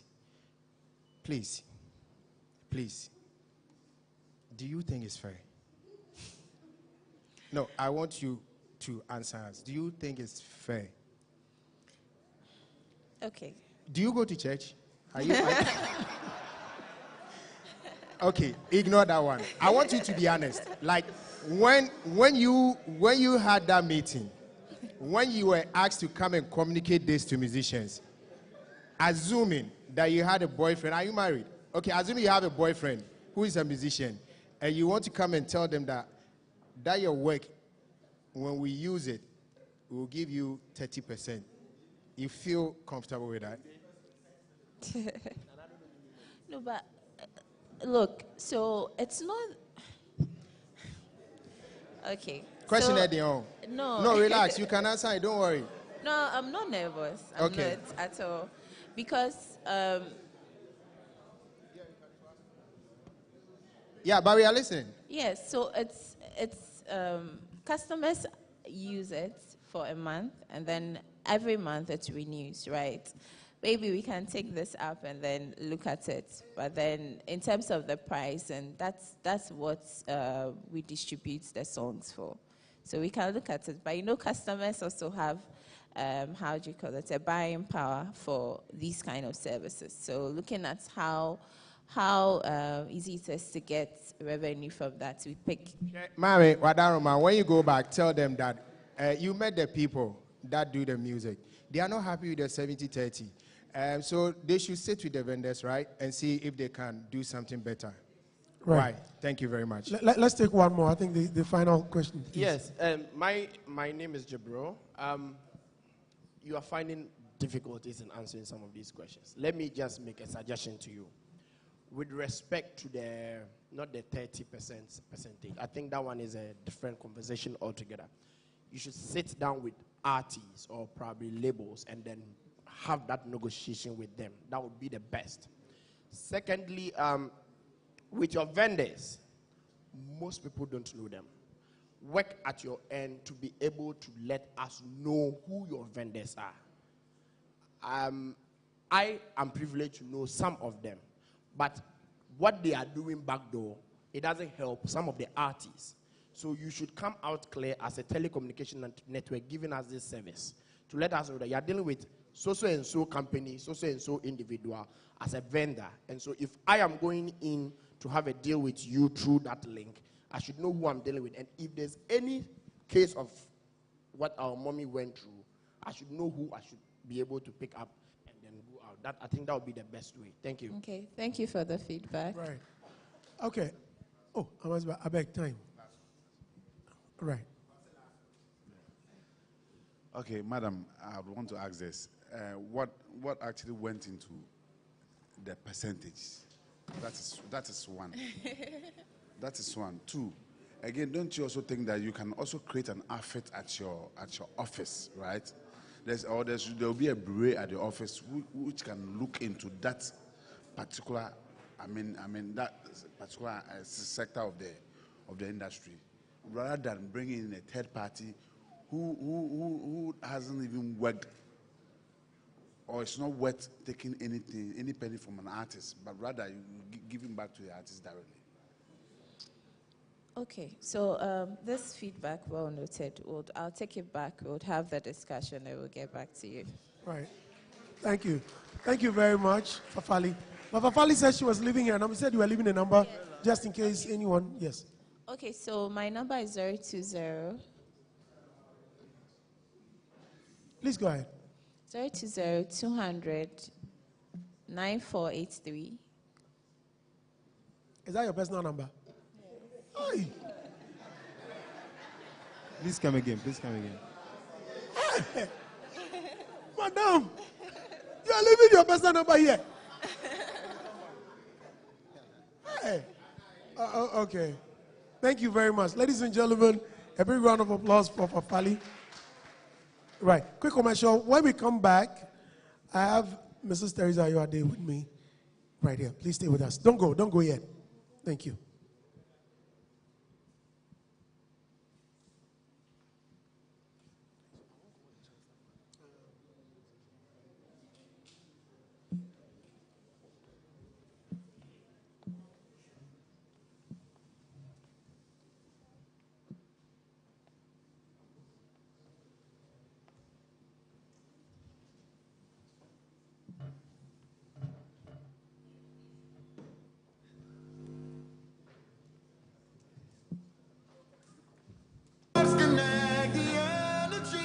The ones that dare to challenge. This is a call to you.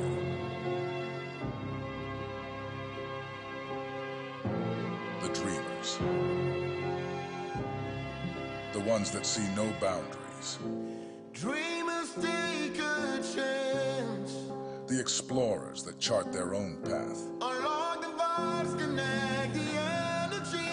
The ones that dare to challenge the status quo. Get connected, feel the When others try to think outside the box, you wonder, what box? catch the wave, enjoy the ride. To the architects of their journeys. Every connection is an opportunity to explore every experience. This is your call to adventure. Your journey begins here. Be bold, be daring, be free. Connecting passions, connecting dreams, connecting ambitions. Telecel, connecting energies.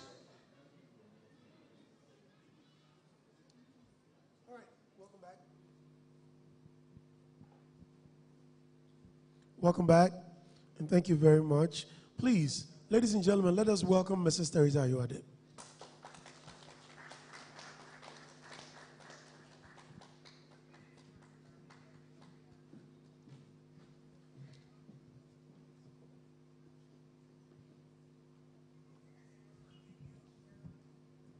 Oh, we can do it better for her, please. Thank you. Thank you very much, ma'am. Please, your microphone is right there. You can use it. Thank you. It's been 25 years, madam. Congratulations. 25 years of the TGMAs. Yes. That's the CEO right there. Thank you. Thank you. For now, let me move straight into action. There are a few questions I would want us to ask. They've asked me to ask you. So, there's the Charterhouse Creative Arts Foundation. Yes. I want to know what went into the thought process. If you can take us through it, please. Okay, so good afternoon, ladies and gentlemen. It's a great pleasure to be here today, and thank you so much for showing up in your numbers to be part of our Music Summit, which is one of the key activities that we do to wrap up the Telecel Ghana Music Awards Festival.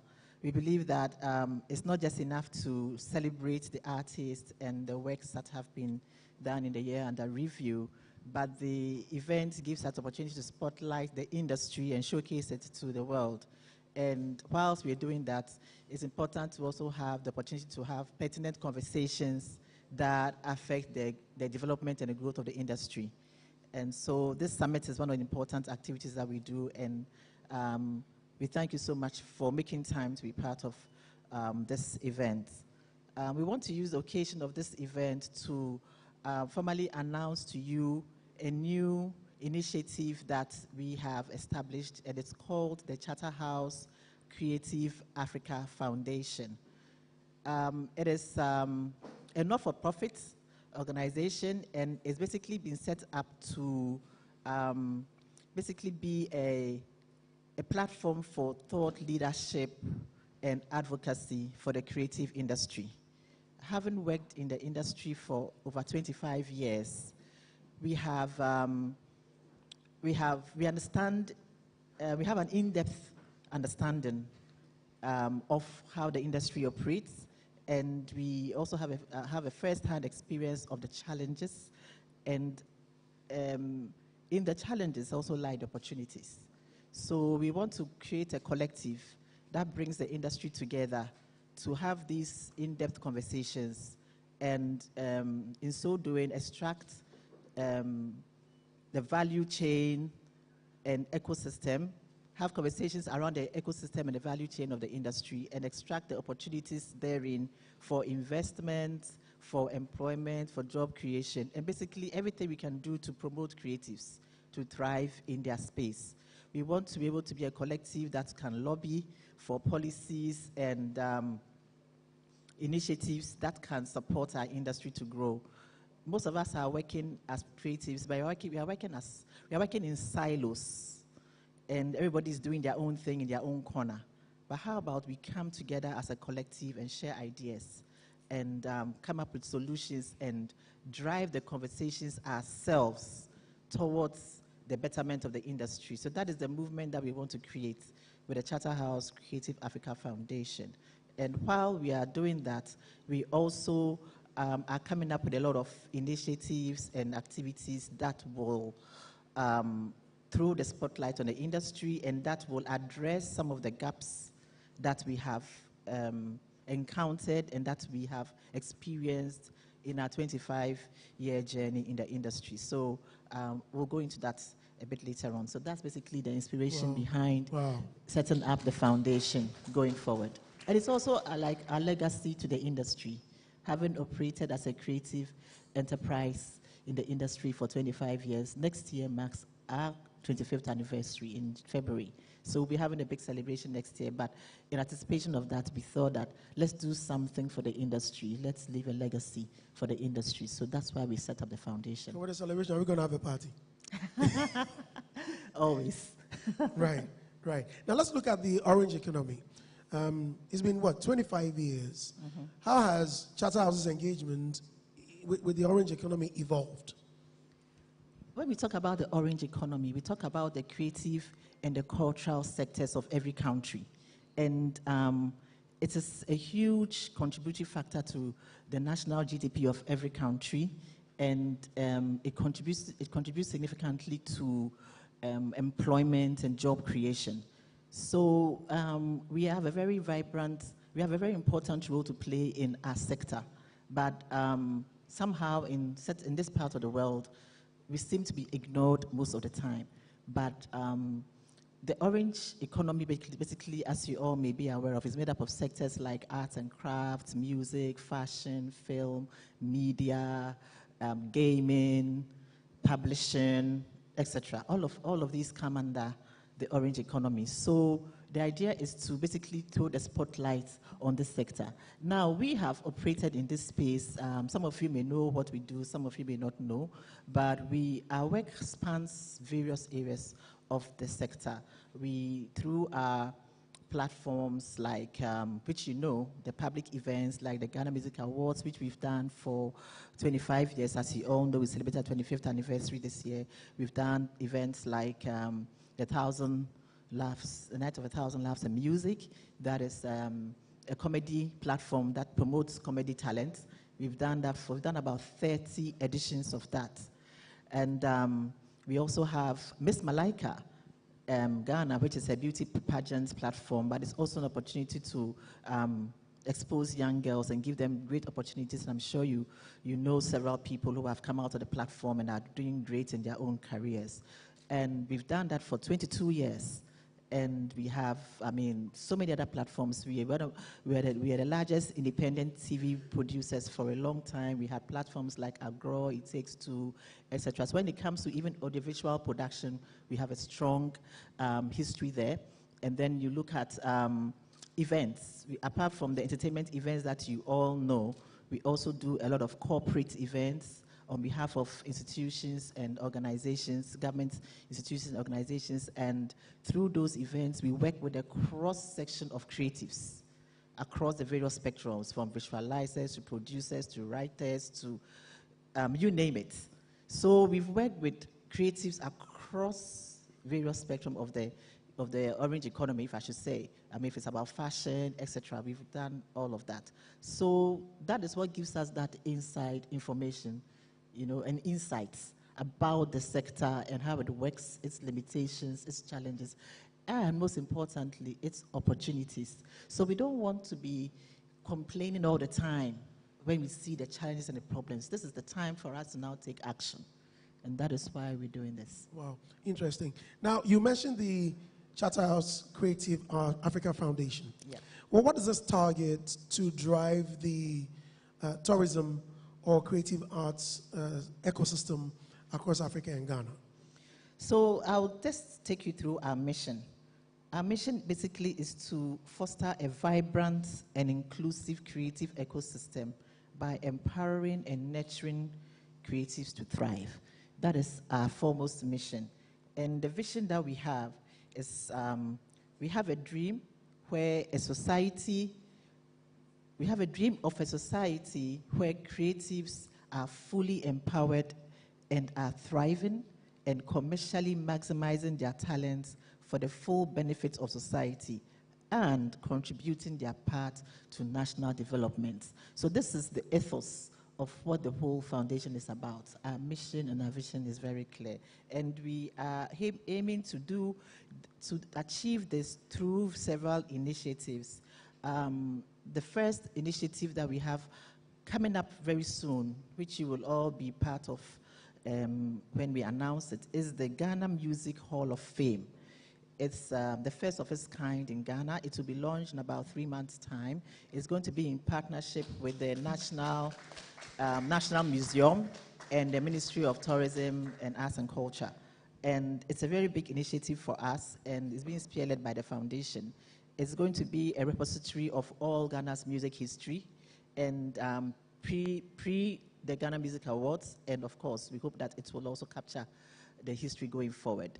As organizers of the Ghana Music Awards, we already have in our position 25 years of Ghana music's history.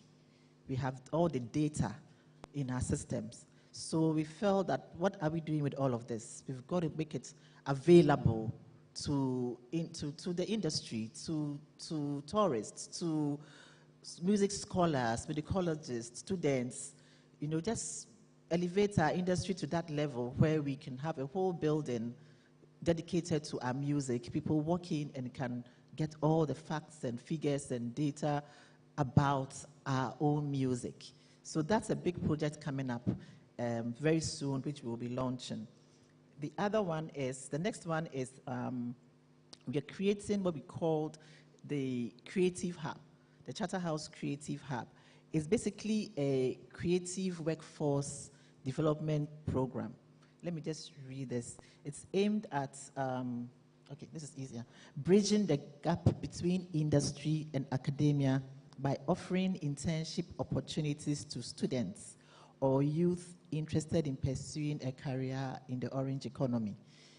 Bringing creatives together for knowledge sharing, exchange of ideas and skills, creating a database of creatives available for work to enable ease of booking creatives for work, and providing training and skills upgrading of creatives in areas of need, as well as standardization of service delivery for employment opportunities for creatives.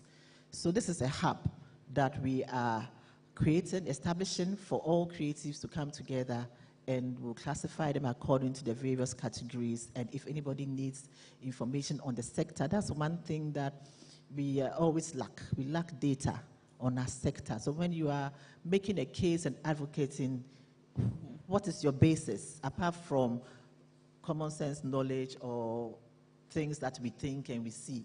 But if there's a way we can substantiate our claims with some data, that will take us a long way. So, and in this current, how do I call it, digital economy, data is king. We talk about AI, we talk about all of these opportunities. How do we bring it into play in our industry if we don't have data? So data is king. This is an era of data. So this will enable us to collect data that we can use for growth and development of the industry. Wow, this is amazing. This museum, when is it kicking off? The museum project is, we're still in talks with the National Museum. We have a two-phase plan. The first phase is to set up a display in the museum, and the next level, which we are discussing with the Creative Arts Agency and the Ministry of Tourism and Arts and Culture, is to have our own building. So short-term plan is to cohabit at the National Museum. The long-term plan is to have our own building. So we hope to at least achieve the short-term plan before the end of this year. And then probably by next year, we move fully into our own space. I trust Charterhouse. I trust you to deliver. I know of the Orange Room podcast.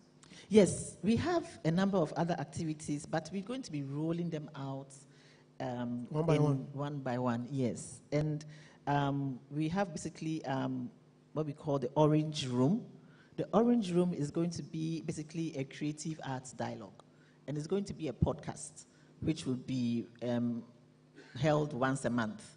And so when it's time for that to be launched, we will announce it. And it's basically a deep dive into the creative sector. Maybe we'll hold it here, who knows. But we will definitely have these dialogues. And we are really serious. And you know, when Charterhouse says we are doing something, we approach it with all seriousness. You know, so we are really serious about this, because what we said is that we are tired of people coming, calling, organizing big events. We come, we talk, and we go. What happens after? How does it trickle down into the industry? How does it bring about change? How does it move us from A to B to C? What's going on? That enough of the talk. We've been around for 25 years, and we've been talking ever since. So what's the next step? So the idea is to have these dialogues, but with the key objective of coming up with white papers that we can actually present and publish to various policy makers, collaborators, and see how we can bring out some action out of them. So these dialogues will be happening, and I hope when we publish them and announce them, you all come forward and be part of them. We also have what we call the Orange Incubator. The Orange Incubator basically is to resource creative entrepreneurs to develop their business successfully, because we realize that there are a lot of opportunities in the creative industry, and a lot of young people want to be part of it, but they may not have the business sense and the wherewithal of how to structure a creative enterprise, because we are kind of made a bit differently. We are wired a bit differently from regular companies, and it takes a creative to understand how creatives work, to help them and to guide them how to structure their business ideas to be able to derive value from the sector. And so we're going to come up with this incubator that will be able to help creative businesses structure their businesses.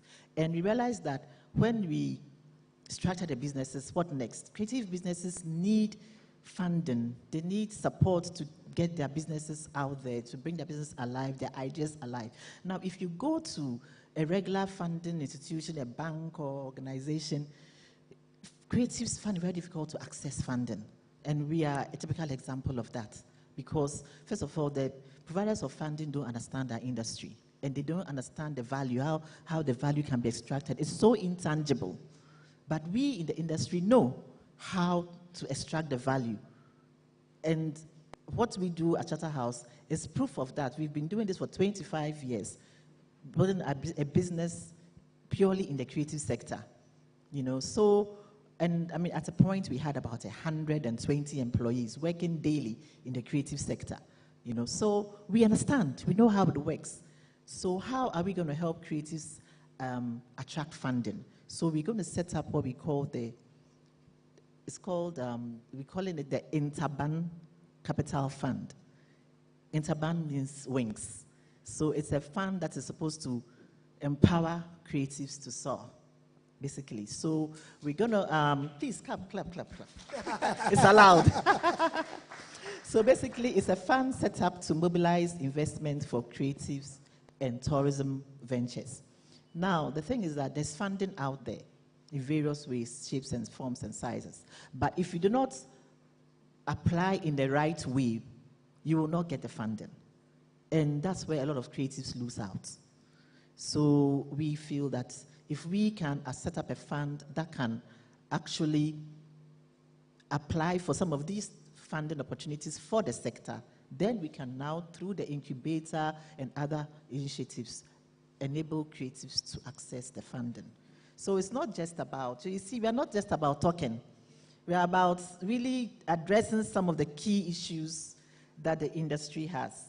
And I think the other one is the annual Orange Summit and Awards. It's basically a creative culture and tourism industry investment summit. It's not a summit to just come and sit down and talk again. We are here to look at the opportunities in the creative sector for investment so that we can help to direct some patient capital, some alternative capital into the creative sector.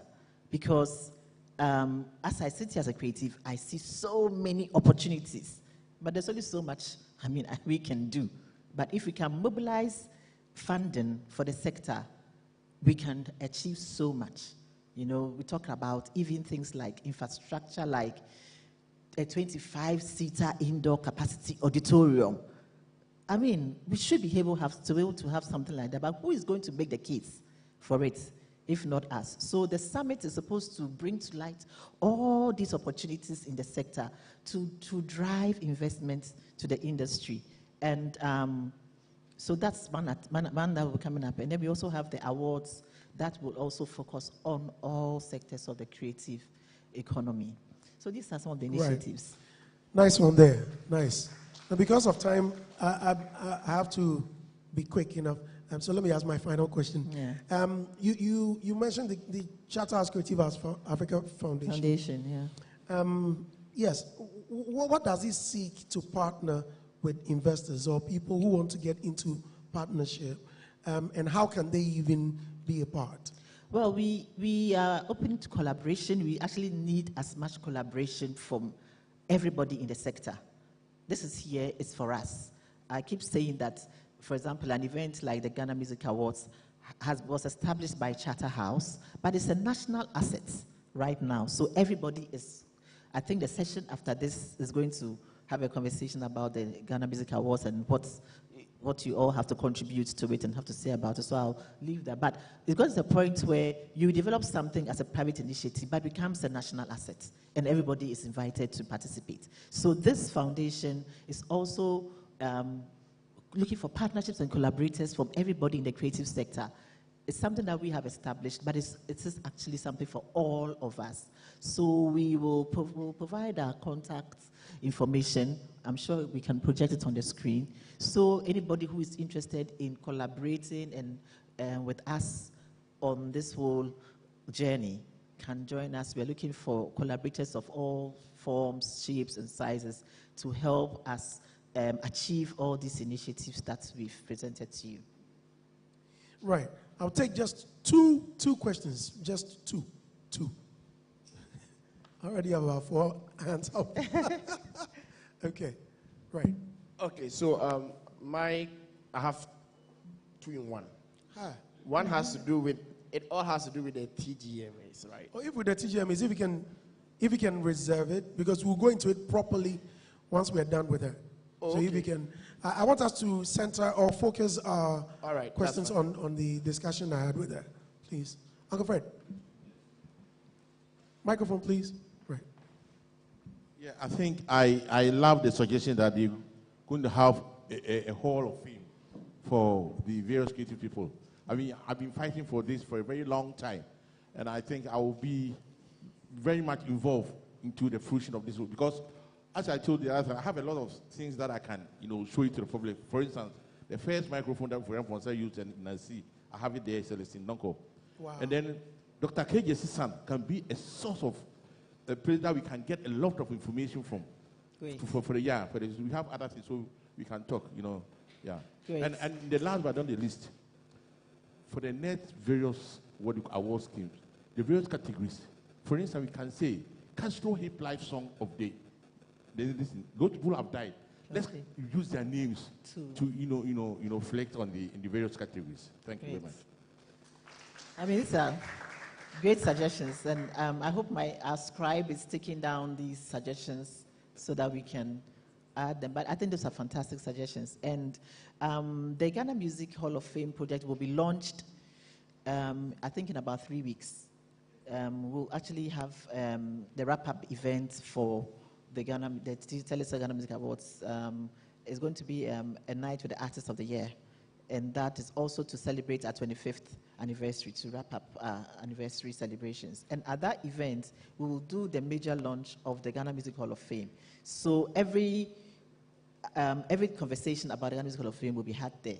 And as part of that, there'll be a call for relics and memorabilia for the museum. So anybody who has anything to donate to the museum will be able to bring it in when we announce the call. And we are working with the National Museum and special curators to help us put all of that together. So the relics you mentioned are very much welcome. We've spoken to a number of musicians and artists, and they're ready to all donate something significant, historical, for the museum. So it's going to be really exciting.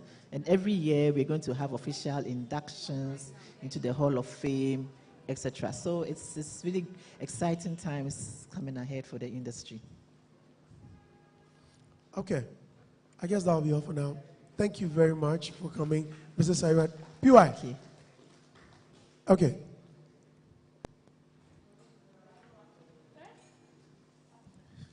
Hi. Okay, I'm very happy to be here today, but I have one very good question. Why is it called the Charterhouse? Where is it again? Creative Africa Foundation. Creative Africa Foundation. Okay. If it's something that is for all of us and it's for Ghana, why Charterhouse? Well, because it's our initiative. The reason why I'm asking this question is based on the 25 years and based on the industry and how certain individuals and institutions feel about Charterhouse in all good faith, what you guys have been doing, very hard work. Do you think the name Charterhouse is going to sort of hinder, getting the right people, the right-minded people to come on board? Thank you. No, I don't think so. I think it's basically where it is originating from. Yeah, it's basically where it's originating from. And we have no no qualms about that, because this is an idea that we've really spent a lot of time thinking through and developing, and it's stemming from our years of experience in the industry. So it's coming from a place of authenticity. We are not people who are just outside and coming to do something and going. No, no, no. We are an integral, we're an institution in our creative sector, and it's coming from that area of authenticity. And I think our brand is very credible in the creative sector in Ghana. So I think it actually adds a stamp of legitimacy and authenticity to it, because it's really coming from the heart of our experience and what we do. Yeah. Okay, I guess I can let her rest now. Ma'am? Or you want to ask some more questions? Yeah, and just to also say that the foundation is going to be the driver of all these initiatives.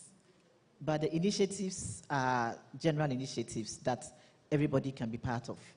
The foundation is just the administrative body that is driving the initiative. We have about 10 initiatives which will be collaborating with the entire industry to bring to life. For example, the hub, the summits, and all those things. It's for the entire industry to work on. Yeah, but the foundation is the driver. You know, yeah. Okay. Thank you. Whip. Board chairman will speak, please. Whip. I will whip you in line. Chairman, I salute. PY, hi. I think that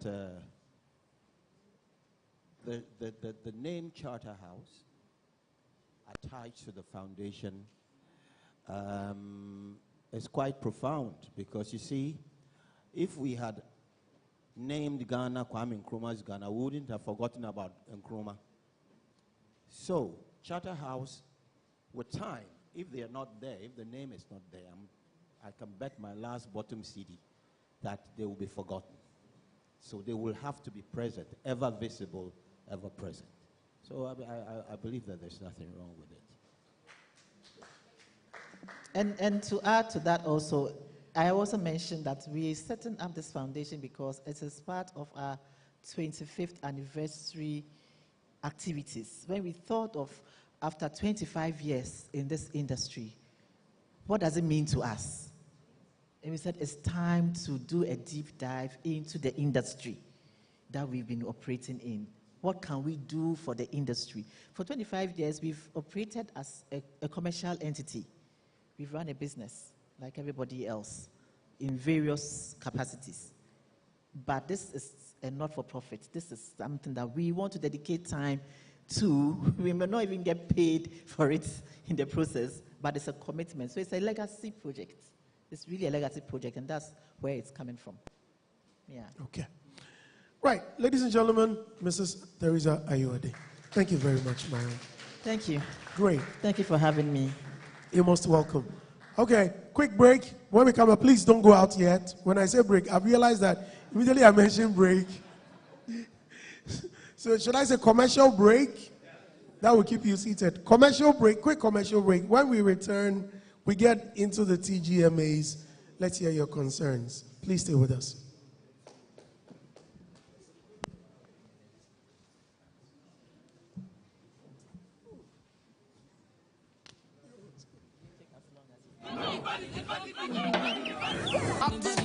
Watermelon, punchbowl, what? Yes, please. However you spice on.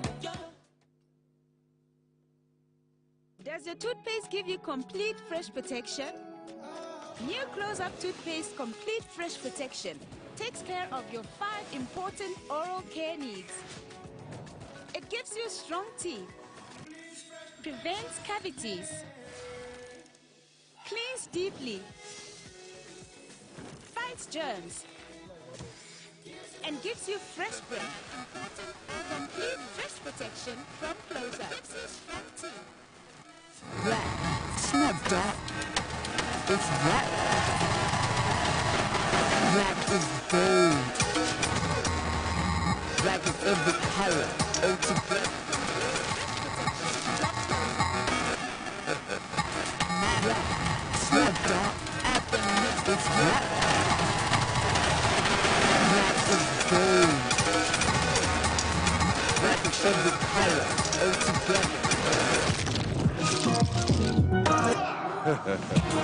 thing, your thing, our thing mixed together.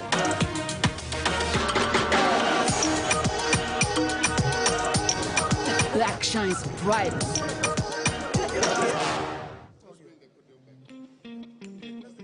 Are you ready to turn your creative ideas into a financially rewarding business? To take your creativity further and make that creative side hustle your main hustle? You can own your future with our So Creative e-learning platform, an initiative by the British Council.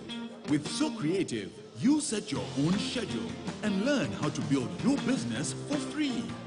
Our courses are tailored to creatives looking to build a business to bring their ideas to the world.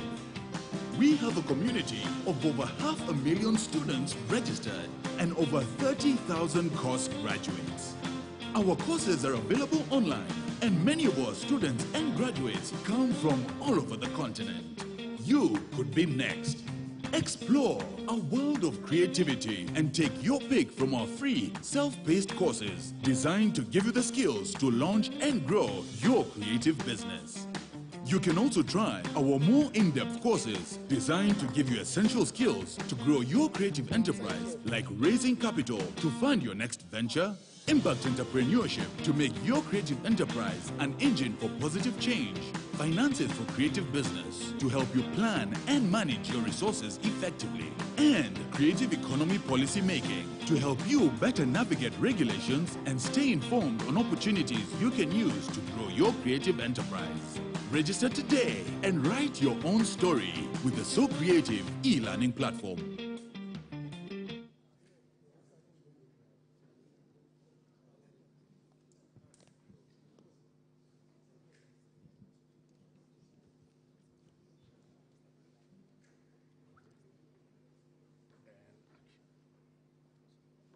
Welcome back.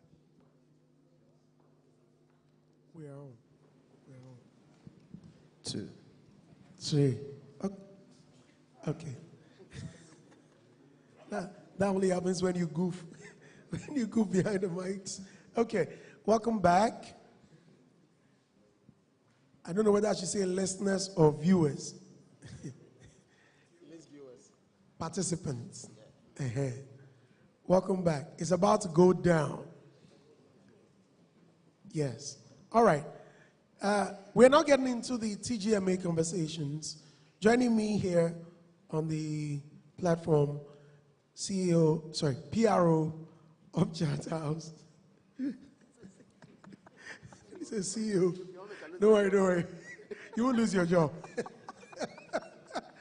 You way I go lose my job. Right. We have chairman of the TGMA board, Amazibas here, and his deputy, Mr. Nia Itiamon. Let me start with you, Mr. Itiamon. Welcome, and thank you very much. If you can introduce us all to the scheme properly. Thank you. Thank you, and thank you for having me here. And thank you all for coming. I mean, the VGMAs over the years. T, you like V. You like the V. It will take time for us to get used to the T. The TGMAs, yes, over the years have been the platform that basically sets the pace, if I can use that word, in terms of rewarding and acknowledging the works of artists over the years. I mean, we've gone through various phases, and we've had various, shall I say, definitions and various categories over the years. And I mean, we've gone through 25 years, and I think it's another time. Over the years, in fact, for the past year or two, the board has been looking at the scheme in terms of the journals, the categories, the definitions and all. And I believe that this, after the 25th celebration gives us an opportunity to relook all this and see whether there are some areas that we can bring in, there are some areas we can modify, there are some areas we can take out. So today provides us a clear platform for us to judge as industry people to see how we move the award scheme the next 25 years. And so I think it's a nice time to be here for us to have a discussion on what we all love, because really the TGM is the heart of Ghana. Thank you. Okay, nice. Chairman. Okay, let me get to the PRO. Now you are back to PRO level, not CEO, right? Basically, I'm extremely grateful that we get to have this particular conversation. The reason is I'm always around on various platforms, engaging with people, constantly receiving the feedback and the bashings. Some of them, sometimes you realize that it is out of they not really understanding how the scheme works, so you have to go ahead and explain it. But sometimes you actually realize that people understand it, but they have a different opinion in terms of how the project should run. And obviously, you can't have everybody's opinion forming how it's supposed to be done at a particular point. So maybe that's a time that we have now, an opportunity to be able to adjust, amend, modify, take out, or add. And so there are quite a number of people that I've encountered on different platforms and I've said, please, today, come and make that particular case here. So we are going to be a listening organization. If there is clarity required on certain areas, we'll throw that particular light on it. But then hopefully we should be able to get information from them, because really we don't organize this program for ourselves. We organize it for the industry. So we'd like to hear from them. And those who are not here, there are a few people who have also shared their concerns because they couldn't make it. If necessary, we'll just bring it out so that we can judge all about it and then be able to move forward. So that's my position on this. What are some of the questions that have come to your desk prior to starting this event? I'm sure. So we should chanced on something on social media where the Ghana Music Awards page is asking people to share concerns. So what are some of them that you've chanced on? Okay, so the conversation will be in specific areas. I don't know which one we're starting. Let's take voting. Voting. Okay, so voting. Then after that, we'll go to category or genre. Okay, voting, category, and genres. Yes. Okay, so starting with voting. I think one of the things I've heard about voting is that we should leave music, most popular song of the year, right, completely to the public. 100%. 100%. And funny thing is, we used to be at that point, and then we came to this particular point where we have 40, 30, 30. 40 being for the board, 30 for the academy, and then 30 for the general public. So what they are asking for is that we scrap the academy, we scrap the board, and we leave everything to the general public. So that is a conversation. That's one of the things that I've heard. So that's one of the things we can table. That's one. And then the second one is to eliminate completely voting. In this case, by the general public, to be specific. So that the board will decide. Is that the case? That's what they're saying. Right. Or board and academy. So we are throwing, because the so people it are not becomes here. completely technical. Exactly. Right. But because the people are not here, I'm throwing it back. So, if there's any merit to it. So those are the 2 points for now with respect to voting that I have. Yeah. I hope people are taking notes. Today we die. Right. Let's look at the categorization. But I think we should begin so that when we finish. Okay. Shall we begin with the vote? Does that mean we will pick one and then? Yes, we'll pick or one. why don't we open it up? Let's open it up. Yes, so that people come in with their concerns and then we address them one by one. So yes, can we have microphones going around the right? All hands up, please. Thank you. Yes. So I'm back again. Well, I'm going to tackle the nominee jam. That's where it starts from, right? Did you say nominees jam? Yes. Right. Yes. When When will you give my brothers the opportunity to experience the nominees? I'm talking of those up north. That's my first question. And the second one has to do with the fact that will we ever have a TGMA in the daylight apart from the night? Thank you. Okay, I like that. Hi, everyone. My name is Rima from Always Please speak Radio up. and TV. Hi, my name is RHYMA Rima from Always Radio and TV. And then my concern is just about the voting part. I just want to be clear. Some of the people out there are saying that they used to vote or they vote for people and then their artists don't get to win. So I want to be clear. Is it the public or the academy that determines who wins, let's say, a category overall artist of the year or a new artist of the year? I want to be clear. Is it the academy or the public or the board that determines who wins that category? Thank you. Right. Next question. Let's take two more and then address. Adam, please. Thank you very much. I am Adam Mensah Chotome. Adam is everywhere. First time, Andy. First one. I think that with regards to the most popular song of the year, the voting pattern should be maintained because, I mean, we all know what we went through before we got to where we are today. The controversy which surrounded how the public voted or the public voting went as to the most popular song of the year. And since that change happened, I think we've done 2 or 3, and I'm not sure that brouhaha has come back again. So if it is not broken, why do you fix it? So I think that it should be maintained the way it is. Because, I mean, with regards to other categories, I think when the voting dynamics change, there has been some level of sanity post-VGMA with regards to the controversies as to who deserves to win what and who shouldn't win what. Also, I think that as a scheme... Sorry, yeah, we should leave for... What should we leave? I'm not... What I'm saying is that I think the voting blocks are okay because... For everything? Yes. Most popular song of the year. Yes, then I went into other things because I've heard somebody also say the artist of the year should be 100% public. You know, so, I mean, I don't think there is a need to fix it when it's broken. And also to deepen stakeholder relations, you started it and stopped. Is there a way you can bring it back? That's publishing of the results after the event. I mean, it's also a way of increasing the public trust, the way of rekindling people's activism in the scheme.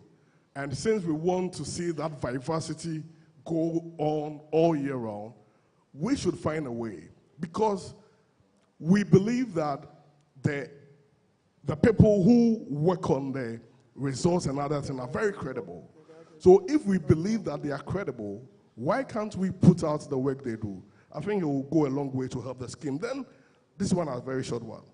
I want to say that I want to appeal to you to bring back the group of the year because I think there are some groups who are doing well and they need to be recognized. Even if they are 2, let the public vote for the group who has done well. And also, finally, I think the red carpet of the scheme, a lot more attention should be paid to the red carpet. If it will be given to a different production, that alone will be fine because it is another one unique selling proposition of the awards night, which has a lot of talkability among other things. So we should look at restructuring it to create the conversation even before the award starts. So Ghanaians are talking. They are the public we are doing it for. They didn't like it. So how can we make it better? Let's give it to professionals to do that. Thank you. Thank you. Yes, Uncle Fred. Yes. I have been part of the board before, so I normally argue that the board don't make mistakes. Yes, because I've been to it and I have defended the board. I will still continue to do it. But on the 25th anniversary, I saw something which could have been better in the area of the tribute. I like us to pay tribute to our forebearers. When they were paying the tribute, a choir came to sing. Yes, they were not mad.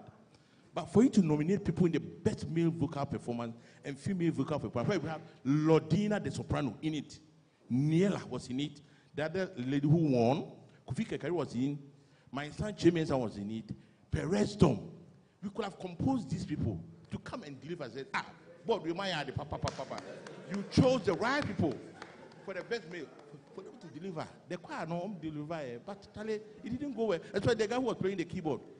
I always play keyboards on Sundays to entertain music. Fred Chemens have been part of the board, as a part of the 25th anniversary. Uncle Fred, come, play the hymn, let people sing. It makes it this.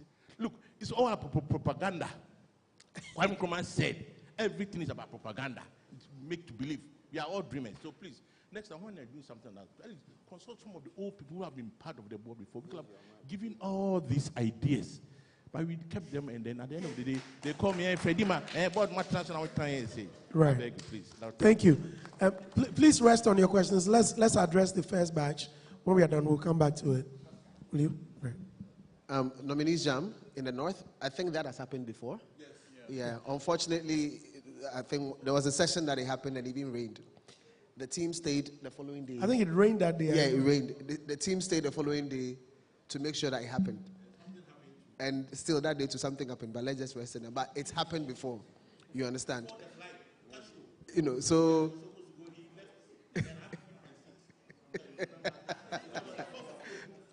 so essentially it has happened. It's not like there is, you know, we don't want it to happen there. No. It's happened and we are still doing the rounds eventually to come back again. You understand? That's one. The second question is about daytime Ghana Music Awards happening. Well, there's a lot we do with light. So even if it's daytime, we'll be interested in a place where we can have an enclosed sort of feel, so we can use the light to accentuate the visuals, to be able to experience what we want in terms of what it's able to give us. Let me cut you.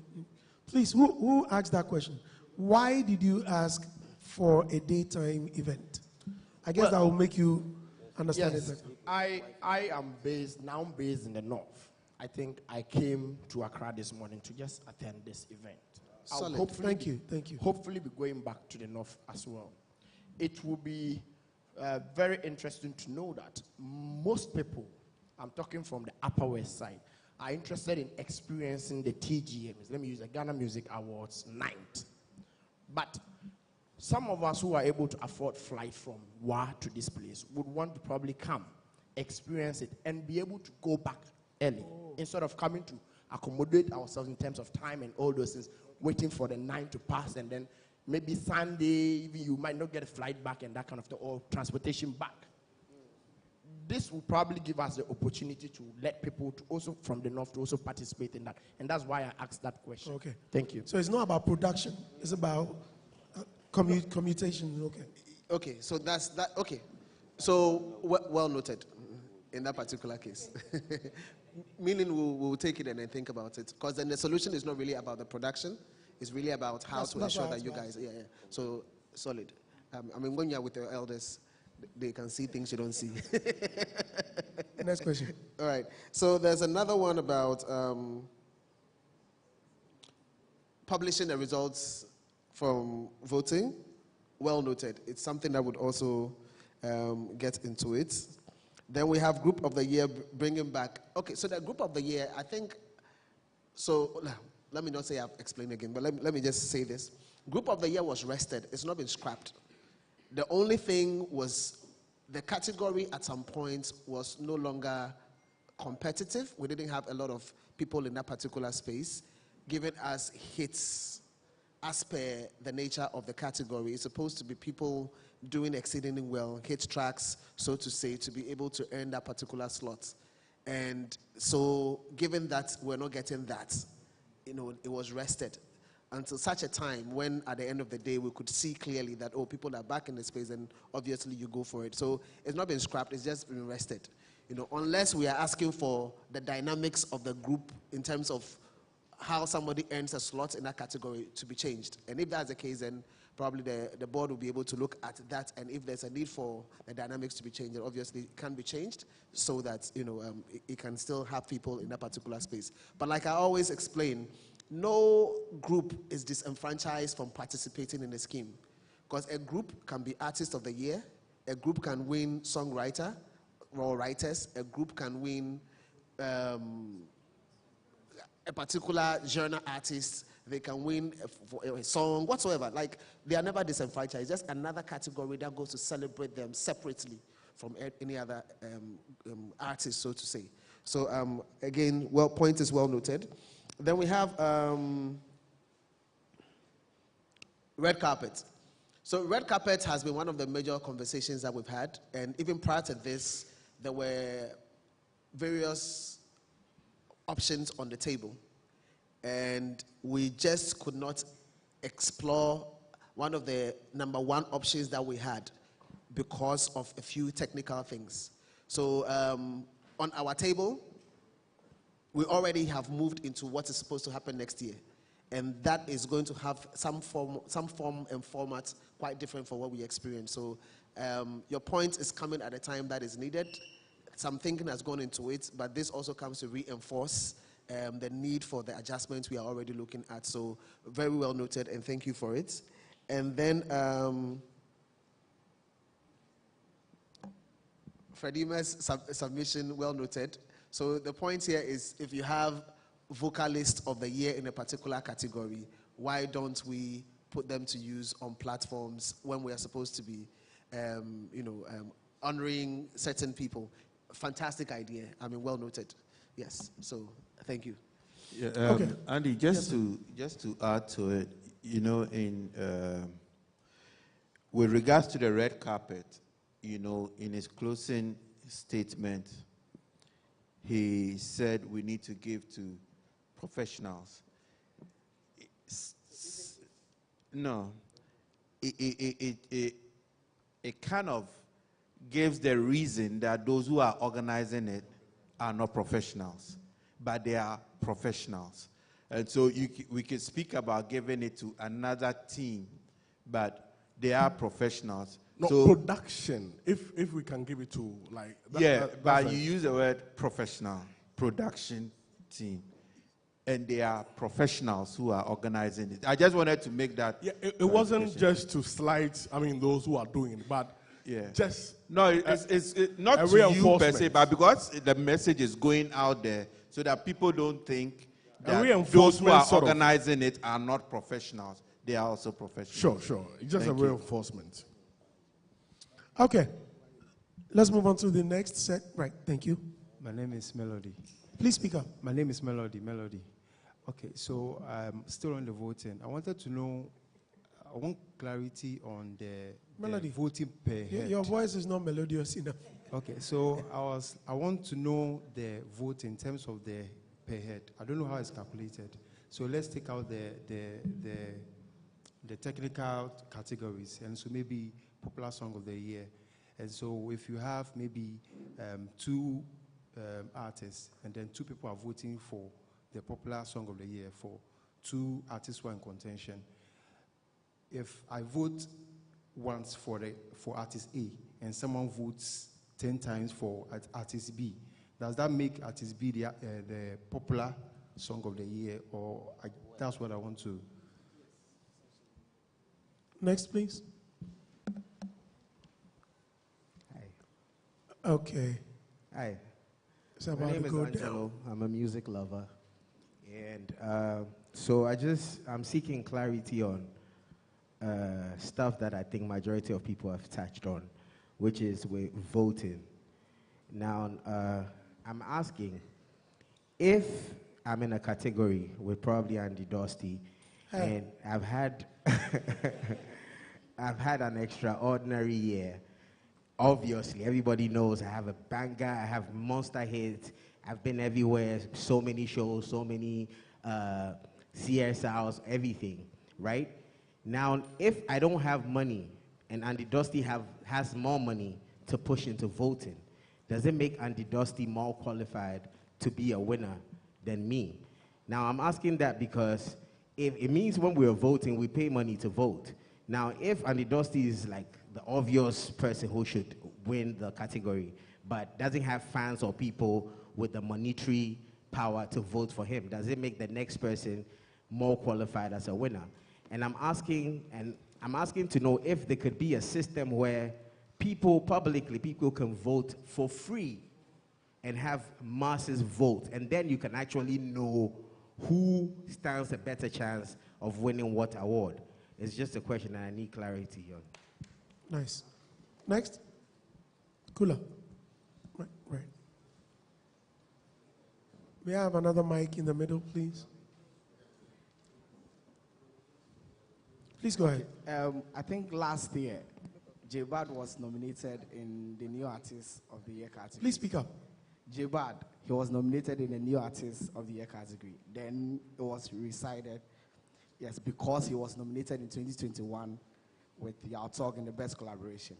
Now, this year, 2 artists, Slim Kid and Mufti, were nominated in the collaboration and some other genre categories. Now, these 2 artists made huge impact on both songs, which is K's remix. K's, Mr. Drew released it, the original. It didn't hit and blew. He did the remix, and that verse Mufti did on the song blew the song. Now, this kid wasn't nominated in the New Artist of the Year.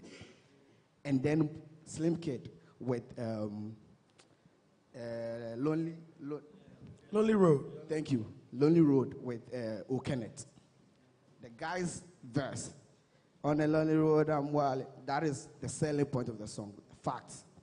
Now, these 2 boys were not nominated in the New Artist category. And they've been nominated in the collaboration of the year. So now, they are not new to the scheme. If these 2 boys, any of them should get a hit song today, now, they won't be nominated in next year's New Artist of the Year category, which is unfair. Are you asking or you're just... I'm saying it. I just want to be sure. No, yes, that is because of what happened to J-Bad. Because J-Bad was on Sorry, and he had his own song, Condemn, and he was nominated in the New Artist of the Year category, and he had to be taken out because he's not new to the scheme, because he had been nominated in the category. And these 2 boys that I use as an example for this year's scheme, they did great impact, but they weren't nominated in the New Artist of the Year category. Okay. What's your name again? Tosca. Pornstar. Tosca. Eric Tosca. Tosca. Sorry, I heard Pornstar. I'm sorry. Sorry. All right. I have 2 questions. The first one is about time management. When Jibril spoke, he spoke about doing the show during the day, and I think he missed another vital part of that conversation. I was watching the show from home, and I almost slept off because it was like 3 a.m. And I could tell that the people in the auditorium were also somehow tired. Some people left. So I just want to know if the TGMAs can be organized, let's say, from 5 p.m. to 9 p.m. or 10 p.m. or whatever, because it takes 4 hours. They started at 9 and they ended 3. You get. So if the show can be organized, let's say, from 5 to 8 or 5 to 9, so that people can go home, freshen up, and then we can have a proper after party. Because if a show is ending at 3, who is going for an after party? When we can go, like we have places to go on Sunday morning, you get. Yeah, and the second one is about production. I know a lot goes into production, and we have some of the best sound engineers, some of the best lighting technicians and all that. And in the auditorium, everything sounds nice. In the auditorium, people enjoy, you can feel the bass and everything. But the people in the auditorium are just a fraction of the people who actually watch the show. Majority of us watch from home. So if the production is good in the auditorium and majority don't get the same experience, because the production on TV is not matching up, I think it's doing some kind of disservice to those who have worked hard enough to put in effort in production. So I think next time, more attention should be placed on post-production or like television so that more people can enjoy it. Right. Thank you. Okay. More mics. You wanna go? Okay. Right.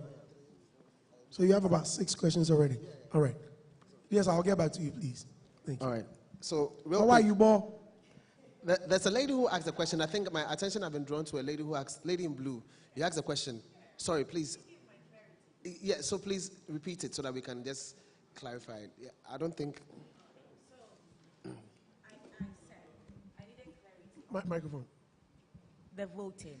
I wanted to know, is it the public, the academy, or the board that determines who wins? So let me take this category, for example, overall artist of the year or the new artist of the year. Is it the board or the academy or the public that determines who wins that category? Okay, so there are 31 categories, and each of the category has got who determines the winner. 17 of them is determined by the public, the academy, and the board. The three-tier voting, where we have 40% for the board, 30% for the academy, and 30% for the public. So now, the ones with the public are the ones that are a bit not technical. You understand? Yes. So that is the structure. Now, from there, we come to the academy voting, which goes into the technical areas, where we split 50-50, as in board and then the academy. And then you now have the honorary awards that comes from the board.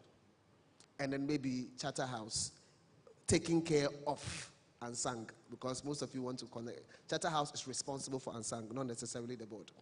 So let me just state that. So that's the structure. So depending on the category that we are dealing with, then you know who determines the winner.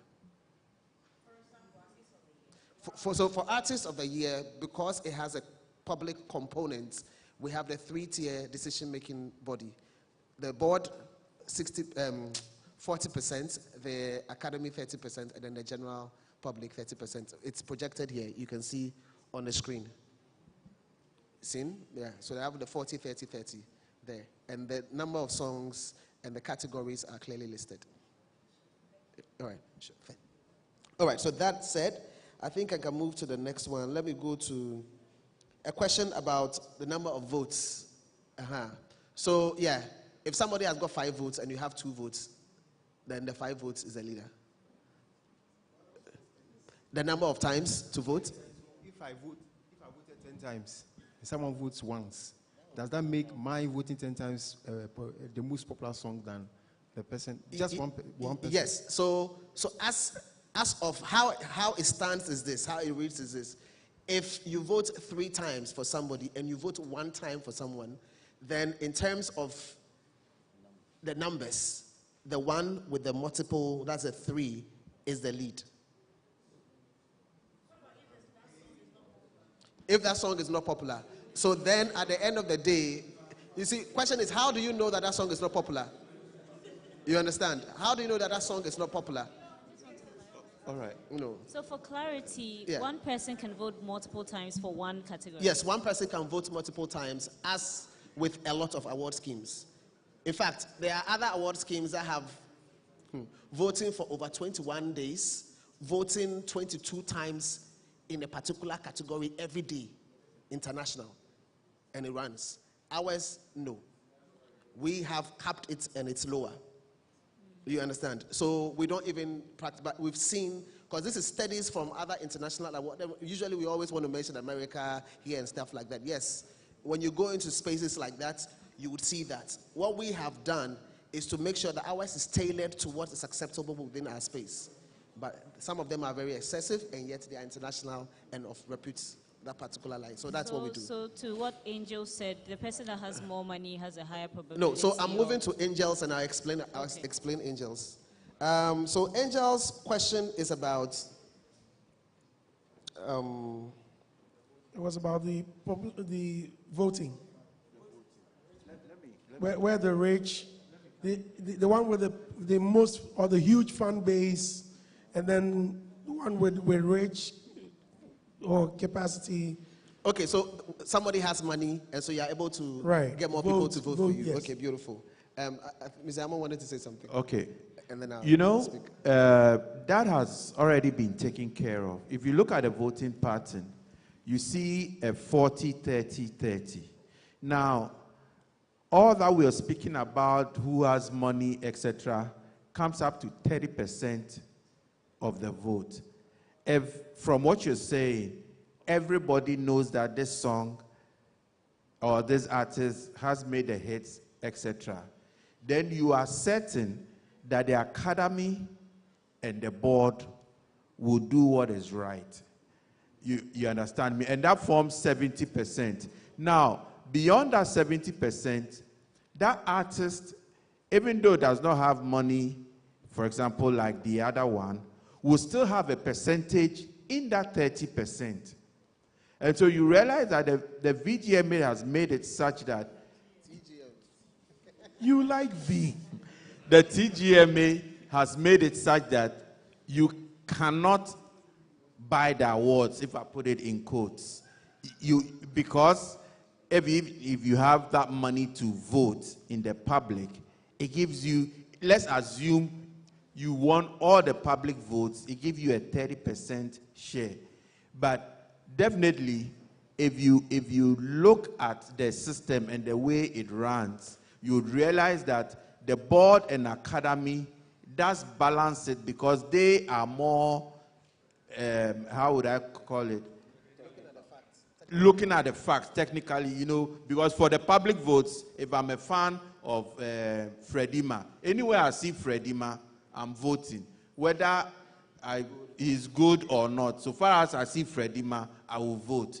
But then the academy and the board make sure that they do what is technically right and make sure that if it is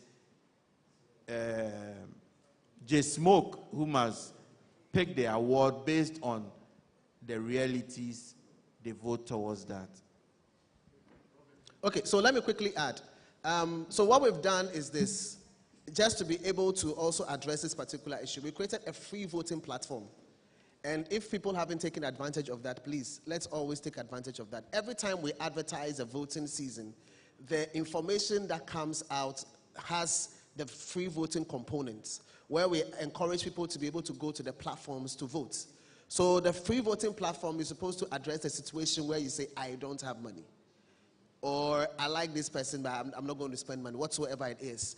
But it addresses that. So there's a free voting platform, and we've seen incredible votes come from that particular platform, you know, to support artists. So I think that people need to be able to utilize all of these elements once they are available.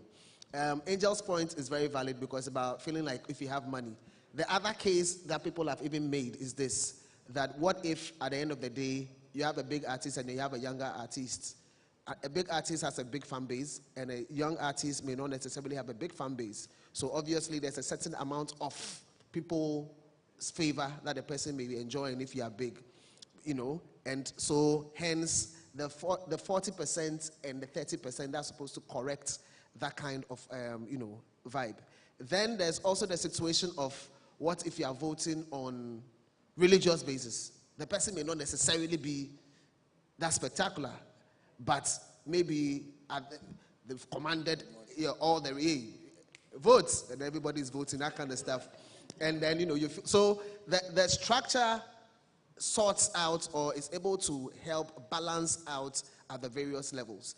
And who knows, maybe we may have to adjust it in the future or whatever, but for now, because it was recently adjusted about 2 years ago when we moved the board to 40%, because you have research being done, and you get a lot of data coming to you, and you can clearly see who is performing well here and here and here. Because the truth is, sometimes you go to, this year I was in the north, and there are songs that are big there, and you come to the middle belt, and it's not big.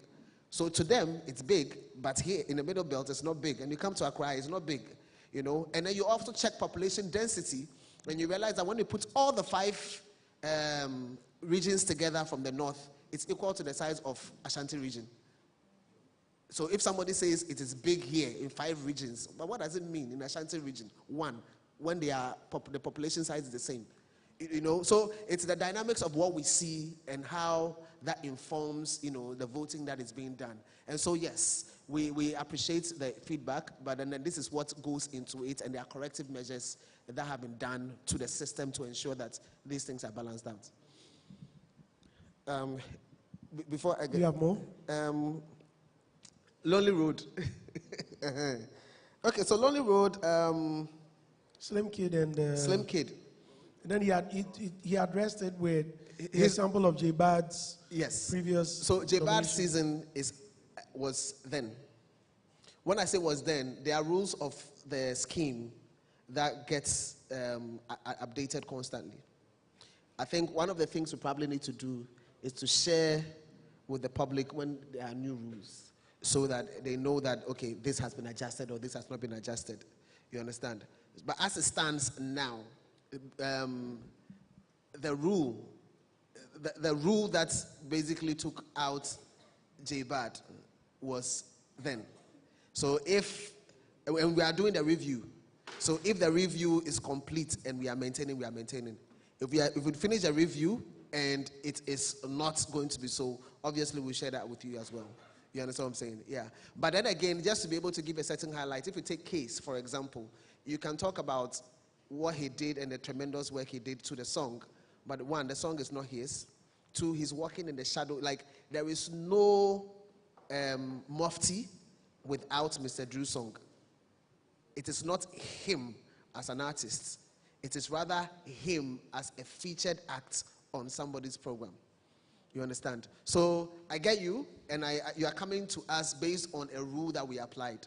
But then again, the system is going through some restructuring. So hopefully, you should have the things that you're looking for, you know. Okay, in this case, does that mean that next year, if Mufti releases his body of work, is he qualified to become a new artist, or because of his feature, he'll be eliminated? Okay, so I think that was what you wanted to know. So that's what I'm saying, that because of the collaborative component, which says that if you feature in the collaboration, then it means that you are entitled to also win a plaque, which means that you've been recognized in the scheme already. So that's a problem. But what I'm saying is that luckily there's review going on, and so if that is deemed not to hold any longer, then they have the freeway.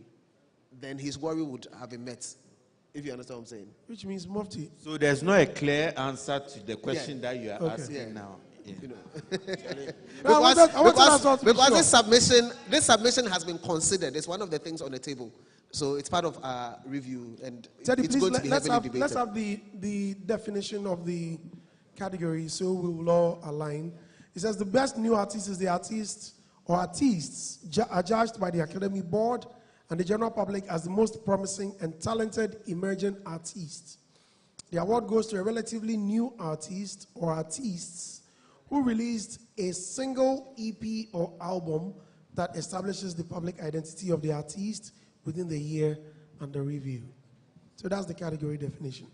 Chairman, you want to say something? Yes, I believe that we are all at a forum where this discussion is not a debate. We are conversing, because I'm sure as like-minded people who are seated here who would want to see the best for Ghanaian music. I would say that if we are not careful, we'll be regionalizing our music than nationalizing it. Because you see, if I'm a champion in Bolgatanga and my weight is not felt here in Accra or nationally, it means that I'll be limiting my flight. I would not be able to get into any space that exists to push my product. The fact of the matter is, we all have to understand that music has no barrier. So that if Fancy Gadam and all of these guys have done it. They've reached out to all of us here. All I'm saying is, let's not dwell so much on all of these technicalities, because we are going to have a review. Otherwise, we'll stay too long here. So let's try as much as possible and make sure that our suggestions probably will be subsequently sent to the board. And then the very nitty-gritty ones, maybe we will just limit ourselves, just converse about how we think. I mean, we've taken note of the red carpet, the production, and all that. And every year, I think we learn from the few mishaps that occur. And I'm sure this 25 years is an indication of what resilience means, of what sustenance means. So it is with all of you that we have been able to reach where we are. I mean, the backlashing, the bashing and stuff like that, I really appreciate that, because sometimes I even suggest that the fight that goes on in the boardroom, if we are given the chance to, to see it, I am sure you will cry for us.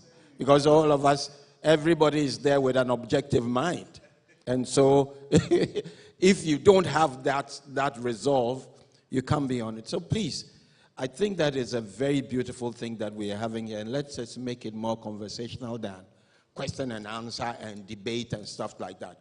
Say what you think will propel us to the next level. Thank you.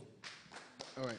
Thank you, Chairman. So let me quickly answer Kula on your submissions. 2 in 1. All right. So you want us to start early so we can close early. Very well noted. We are even looking to doing that. So I think, yeah, quite a number of conversations going there, even if it means reducing the awards or something. But these are things that we are working on. So hopefully we should see an improved version next time. And then the sound, trust me, it worries me heavily, because nobody wants to go into production and have people out there not being able to experience what you've put out there. So we are taking a very critical look at it, so that in terms of the experience out there, it's also, enriched. It's been a tough one, but it's funny because, you do your nominees announcements, people enjoy it. You do your nominees jam, people enjoy it. And then when you have your finale, then there's a question mark somewhere. It's funny. So we will try and crack it, hopefully, so that we can, give 100% enjoyment to everybody, really. Thanks. Thank you very much. DSL had his hand up. Do you have the microphone now? Right. Question. Okay, so good afternoon. Please, my question, I have 3 questions. I've been piling it up. So, yeah, the first question here is that, is it too much to have the reggae category and also a dancehall category? Because I've been seeing reggae dancehall, and we all know that we have reggae and we have dancehall. These are 2 different things. That's the first question. And also the second question is it too much if we have EP of the year and also album of the year? That's the second question. And the third question, I don't know if I should call this a suggestion, because I think, would there ever be an app that will help us vote and as well show us the chart of each and every category? They will know that, oh, okay, this is how votes are going on. Oh, this is my artist. If I don't vote for my artist, because each and every night, each and every day, whenever we are done with the Ghana Music Award, there are always controversies. Like, people will say, oh, I voted for my artist and, this and that. But we are not seeing what's really going on. If the votes are really, you understand what I mean, right? Yeah, so these are my 3 concerns there. Thank you. Next, please. Right. May I have a microphone? I have a question. So it's good to see all the things that Charterhouse is doing. This year, when the VGMA happened, and I saw on the board of achievements, the journey throughout the 25 years, and I noticed Ebony, the late Ebony, is the only female who has been able to win Artist of the Year. Dan Hamilton. Pardon? Dan Hamilton too. Okay, so I also noticed that most female, the final Artist of the Year, most female, most of the time, complain about certain injustice that is usually done to them. When I'm watching news and stuff, we hear about it. With the foundation and having a museum and other stuff, I would also suggest that for some of these things that most of the women complain about and stuff, we should, board should find a way to, I don't know, probably look into it, because for 25 years and only 2 women, and the one that I even know about achieved it when she passed, it might make women feel that, okay, there's no room for them. So just a suggestion for the women also, I don't know how it can be done to be empowered, or since we have a museum to look at relics and stuff, a way to also sort of empower women. Female. Do you actually vote for the women?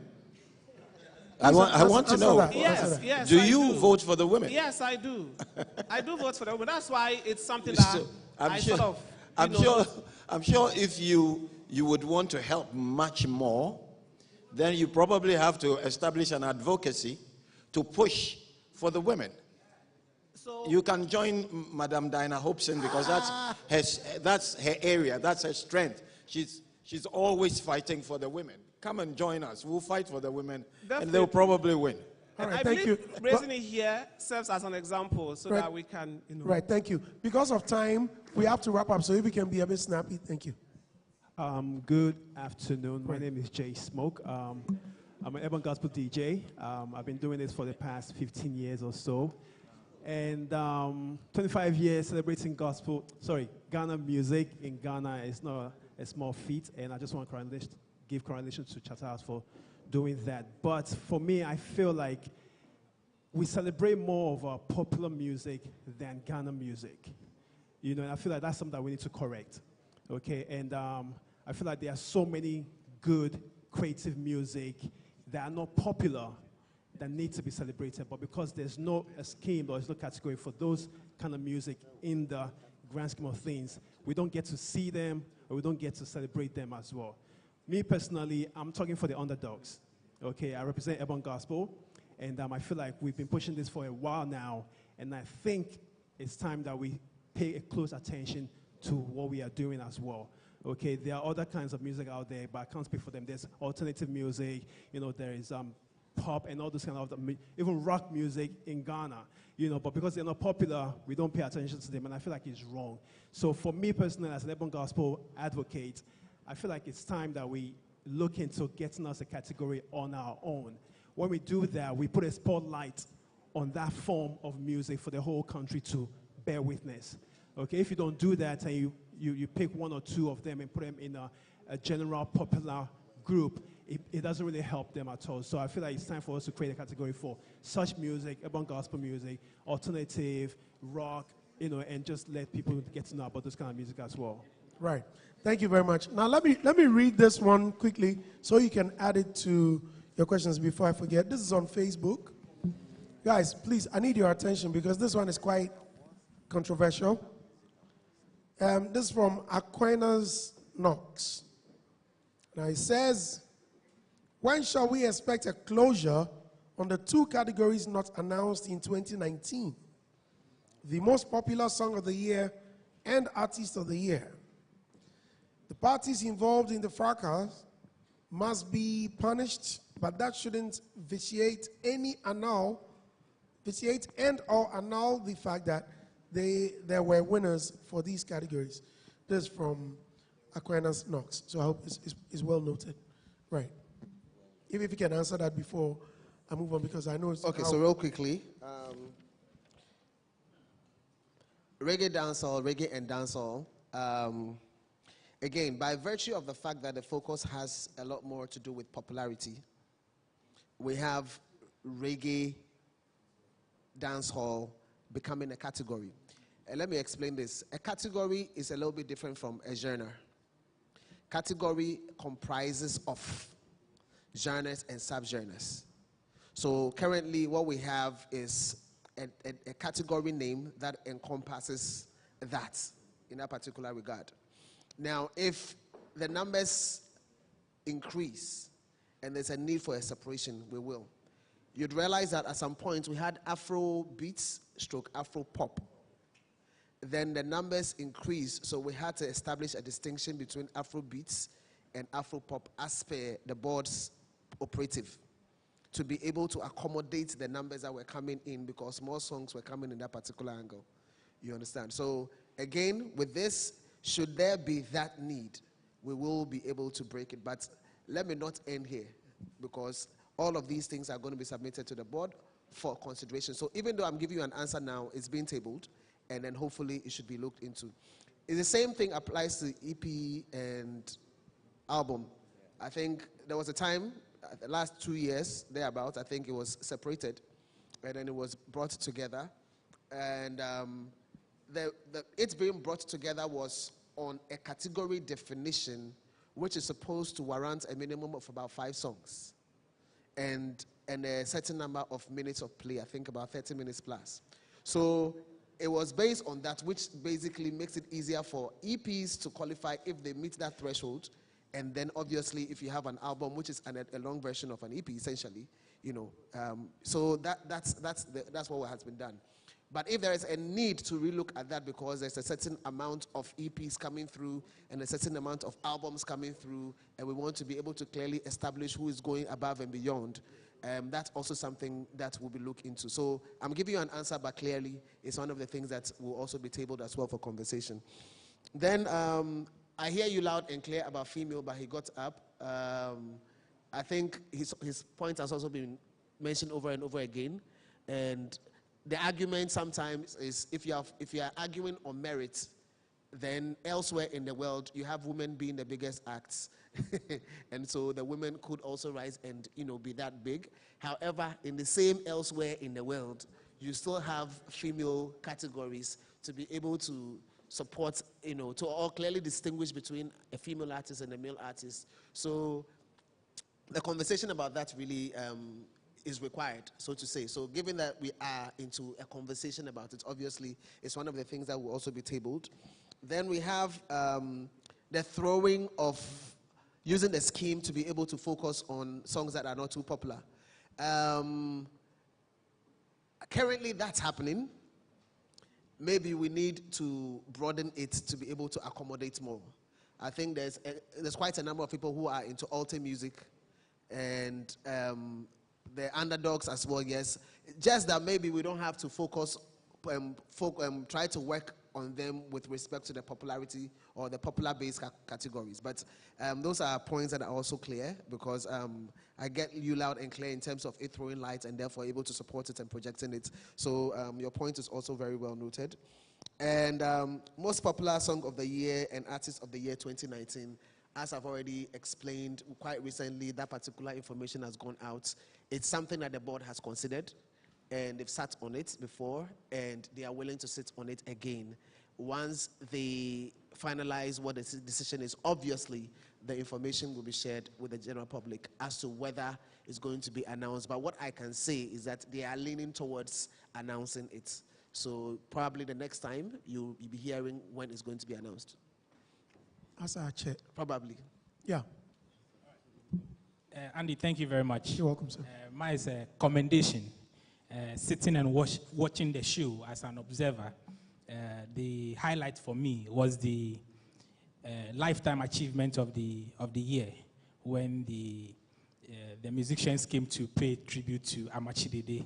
I'm looking for the artistic director behind that arrangement, the transition from Kwabna to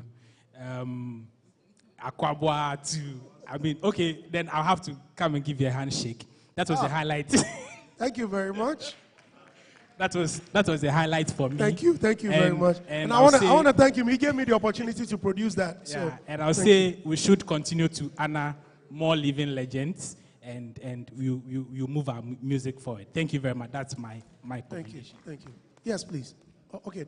A quick one on DSL suggestion that the votes should be published so that as it's going on, people will get to know who are winning. I think it will take the wow factor of the award away, and it can even affect patronage, because the night before the program even starts, we know the winners. I mean, it will take a lot from the awards. And I think that there is an example happening recently with regards to an award scheme using that mechanism, which is the Folkless Media Awards. And clearly, you can see that it is affecting patronage of the award, because a day of the awards, all the winners are known. And there is no wow and mystery factor about it. So it will further weaken, relations and participation of the award scheme. Thank you. Yes, Ola. Yeah, Andy. Okay. Like he's saying, it can be done after, but not before the event. Right, thank you. Okay. Okay. Robert, you see, there's this line in the category definition that I think we've been talking about it over and over, but I don't know if this is the right time for us to look at it again. This issue of Please speak up so we can. This issue of audience appeal. I don't know if for now we can be very clear on what we mean. The reason why I'm probably saying or asking this has to do with when we're having this discussion about who wins or who wins what, then people begin to bring in streams, tours, all those issues. So it makes it seem as though, okay, so this is what we mean by audience appeal. Oh, he went on a Europe tour. Oh, he went on an album tour. So I think we are ripe in being clear on what we mean by audience appeal. If it involves streaming and all those stuff, let's be clear on it. Thank you. Right. Let's take two more and wrap it up. Sorry? Yes. Can we have the microphone in the middle, please? Can I use the opportunity to speak? Since I have the microphone. Yeah, you have it. Please. Yes. Please, listen, before you speak, slow down. I wanted to beat time. Okay, I wanted to know if it's possible, if an artist or all artists are nominated, we can all sit down and tell you that you have been nominated. This is your name, this is what, and then you make all your comments here so that you don't go out on TV platforms, radio platforms, saying things that might tarnish the integrity of a 25 times TGMA platform or award criteria. That is one, if it is possible. So the second one is that I wanted to actually regionalize a comment, but I think Amanziba came in that we shouldn't regionalize it. I wanted to ask if you can be in your region, because a region is big. For your song to taxi into another region, it's not easy. So if we can actually make you become the artist of the year in your region, in all the 16 regions. But I think that would not be feasible if that is it. And my last thing is that Take your time, man. I am a big enemy to votes. Vote is not my friend, because vote is the reason why I've been underground for 13 years plus. Okay, thank you. So the reason why I'm saying this is looking at the description for every category. It looks like that is a theoretical definition. But if we could go for a quantitative criteria, say maybe the popular song of the year, you need to reach maybe we have a statistics, or maybe a streaming quantity, or a streaming statistics that maybe 50K or 100K qualifies you to actually qualifies you for a certain category. Something more, they should make more, they should allow the votes to actually sleep. Right. Nobody should vote, but they should have something that will actually make you know that this will make you win. So that if you don't have those criteria, you will not be able to win. Vote is my enemy. Kobe G is my name. All right. Thank you very much. Can I ask my question now? Sorry, can I have my mic? I can't even hear myself. Okay, thank you. All right. Please. So my name is Salmwan. I'm also speaking for urban gospel and, most importantly, the creative arts ecosystem. So one thing that is very important to highlight is the fact that I think, not just I think, but factually, music is the only art form in Ghana that we have a big national event that, for one reason, brings all the other art forms to play. I see movie directors, the actors, actresses, TikTok influencers, dancers, everybody is connected. I think we should do more and partner with them with something like theater art. Okay, there are ways in which we can inculcate that into our performances on stage during VGMA night, that we can even have melodramas in there with these artists. And the way the artists have elevated their game over the years, it would be really good for such a thing to be done. And last but not least, this is a question. I stand to be corrected as well. For example, if an urban gospel artist, rapper, drops a song, would he only be nominated in the gospel category, or can he be nominated for Rapper of the Year should, let's say, the song be as huge as any other rap song is? We want to know. And in Amapiano, Afrobeat, or whatever, Right. we just want to Thank know you. that. Let's take our last comment. Okay. Good afternoon, everyone. I'm Deladem. And I'm a music rights advocate. I have a question and a suggestion. So first and foremost, what informs Chassa House's decision to elect a host for the TGMAs? And then secondly, this is a clarion call. I would like to inform that in as much as the TGMAs is music's biggest night, it's also fashion's biggest night. And so a style theme must be inculcated so that the guests that's coming, they are properly scrutinized to see that, yes, we are coming. TGMAs is a global platform, and so we need to look the part to represent the part. So, yeah, that's it. Thanks very much for the opportunity. Mr. Soa. Okay, good afternoon. Good afternoon, sir. We all know music goes with dance. And I mean, back in the days, in the 80s, when they are doing music awards, they award the dancers as well, because I remember I've received best dancer, best dance group, and all that. And these days, the dancers are doing more. I mean, maybe back in the days, dancing competition was everywhere, so maybe that's the reason why. But these days, you can see the dancers are doing more for the music as well. I mean, promoting the music, our music, and all that. So I was thinking if there will be a space for, best group or best choreographed music or whatever for the dancers as well. That's my main. Right, thank you. Let's take one more. Right. Thank you. Please, Obe Kupo Papa. Now, my question is on dress code to the program.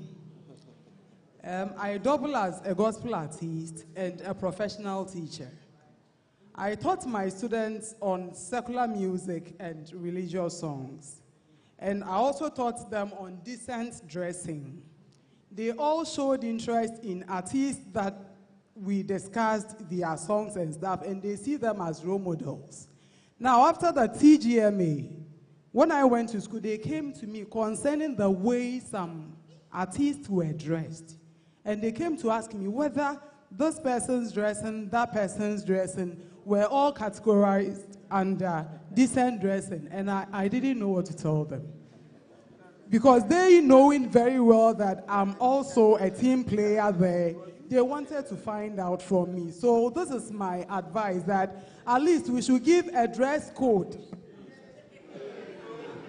so that, on a more serious note, those who expose their breasts, excuse my language, these younger ones are looking up to them as their role models. So morally, they should dress decently. Thank you very much. Program. Okay, because of time, please, Robert, yes, if you can address all of them, including the dress code. Okay, so I think we should take, is there anybody here with any question? So that, because once we have to leave here by 3, and so I just want to, when I go, then I go once and for all. Okay, I think there's, no, you have already asked enough. Let's take Mesa from the back. You have back. asked enough, so that's it.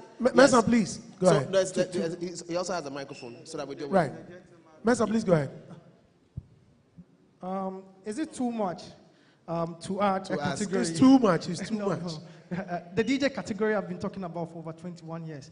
I don't want anyone to say, how about the fashion people, the dancers? Please, I'm talking for DJs. So let's keep it at that. About the timing, when it comes to, Robert, I know we've spoken about this. We don't have time to go into that. I've spoken to Roland too.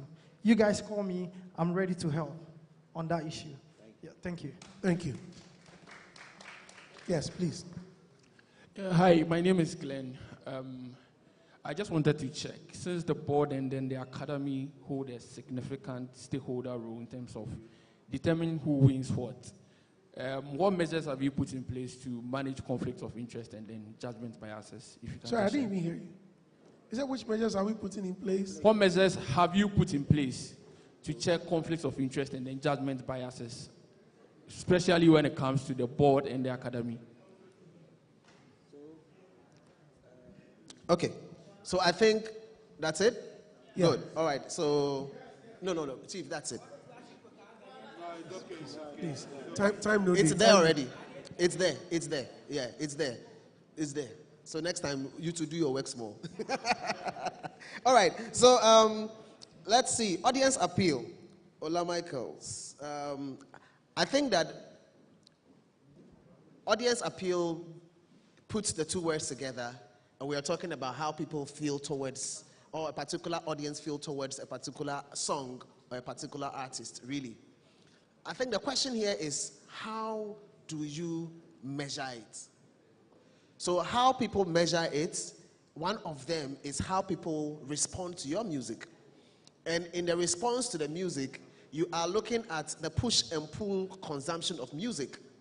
Push because the song is being given to you by a DJ or by a radio station or anybody you don't control. Pull because you go out of your own volition to be able to consume the music. Hence the streaming platforms or whatever. In those days, it was CD purchases, you know. But right now, it's no longer that, because that, well, heavily, but then it's the streaming. So the question is, how do we measure these elements? And so we use, that's why we use the streaming, we use popularity through dipstick that we do within the various regions to come to understand the appeal a particular artist or a song has got or has within the various regions.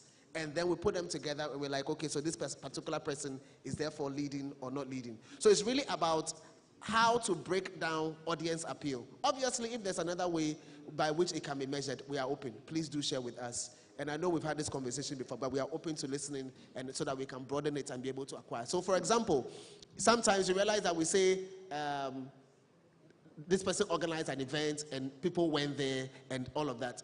Audience appeal for the artist and the artist's songs is being consumed through live musical concerts. That is what it means. So that also has a component that we also look at. That's why we talk about, oh, he did his show, he did that kind of stuff and all of that. So those are some of the things that goes into it for us to be able to, but obviously we are still open for any more ideas about how we can measure it.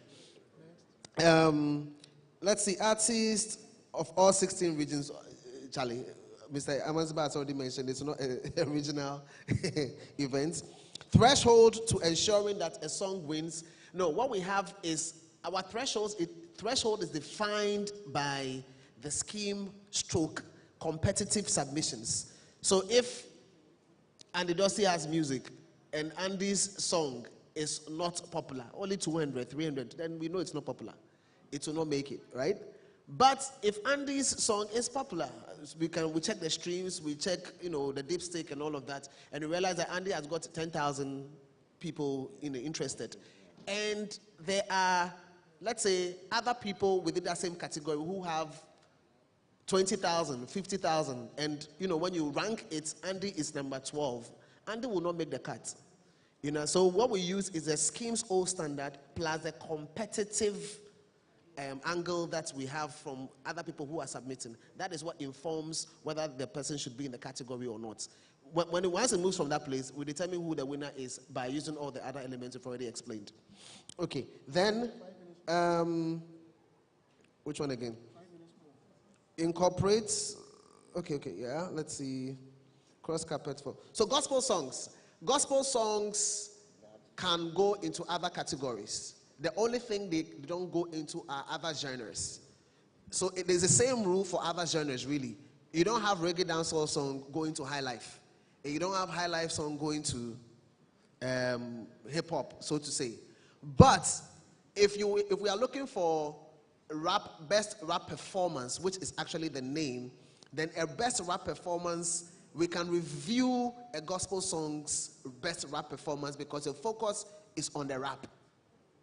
You understand what I'm saying? Yes. Just like we are able to do for vocalists, we review songs based on the vocal performance. And so we can review it from the vocal performance points. And that is why we are able to fit gospel songs in other categories. You understand? So the cross-carpeting already exists, but not with the genre movements, so to say. Then, hosts. How we select our host? We select our host based on a few things. One, it has a television angle production. So usually we like people who have a little bit of experience in that field. We don't want the director speaking to you and they're doing this. if you've experienced it before, you would clearly understand, you can respond to it and all of that. So think about everything TV and then appreciate where we are coming from. That is one. Two, experience. It's not everybody who can get onto that particular platform and be able to deliver. So we look for that as well. You understand? And we look for your track record on platforms of that nature. So it's not just experience, but track form, that kind of stuff. And then in a particular year, if we have a theme that we are going with, or there's a particular vibe we are looking for, we'll certainly go in that particular angle. So these are just 3 things that you can look for. Basically speaks to that. Then fashion appropriate, well noted. What I can say now is well noted, because at the end of the day, it's a conversation that has to be a 360 thing addressed, And then we have dancers slots. I should be happy for a dancer slot, So I think that it's come over and over again, and dancers are doing quite a lot of things in that particular space.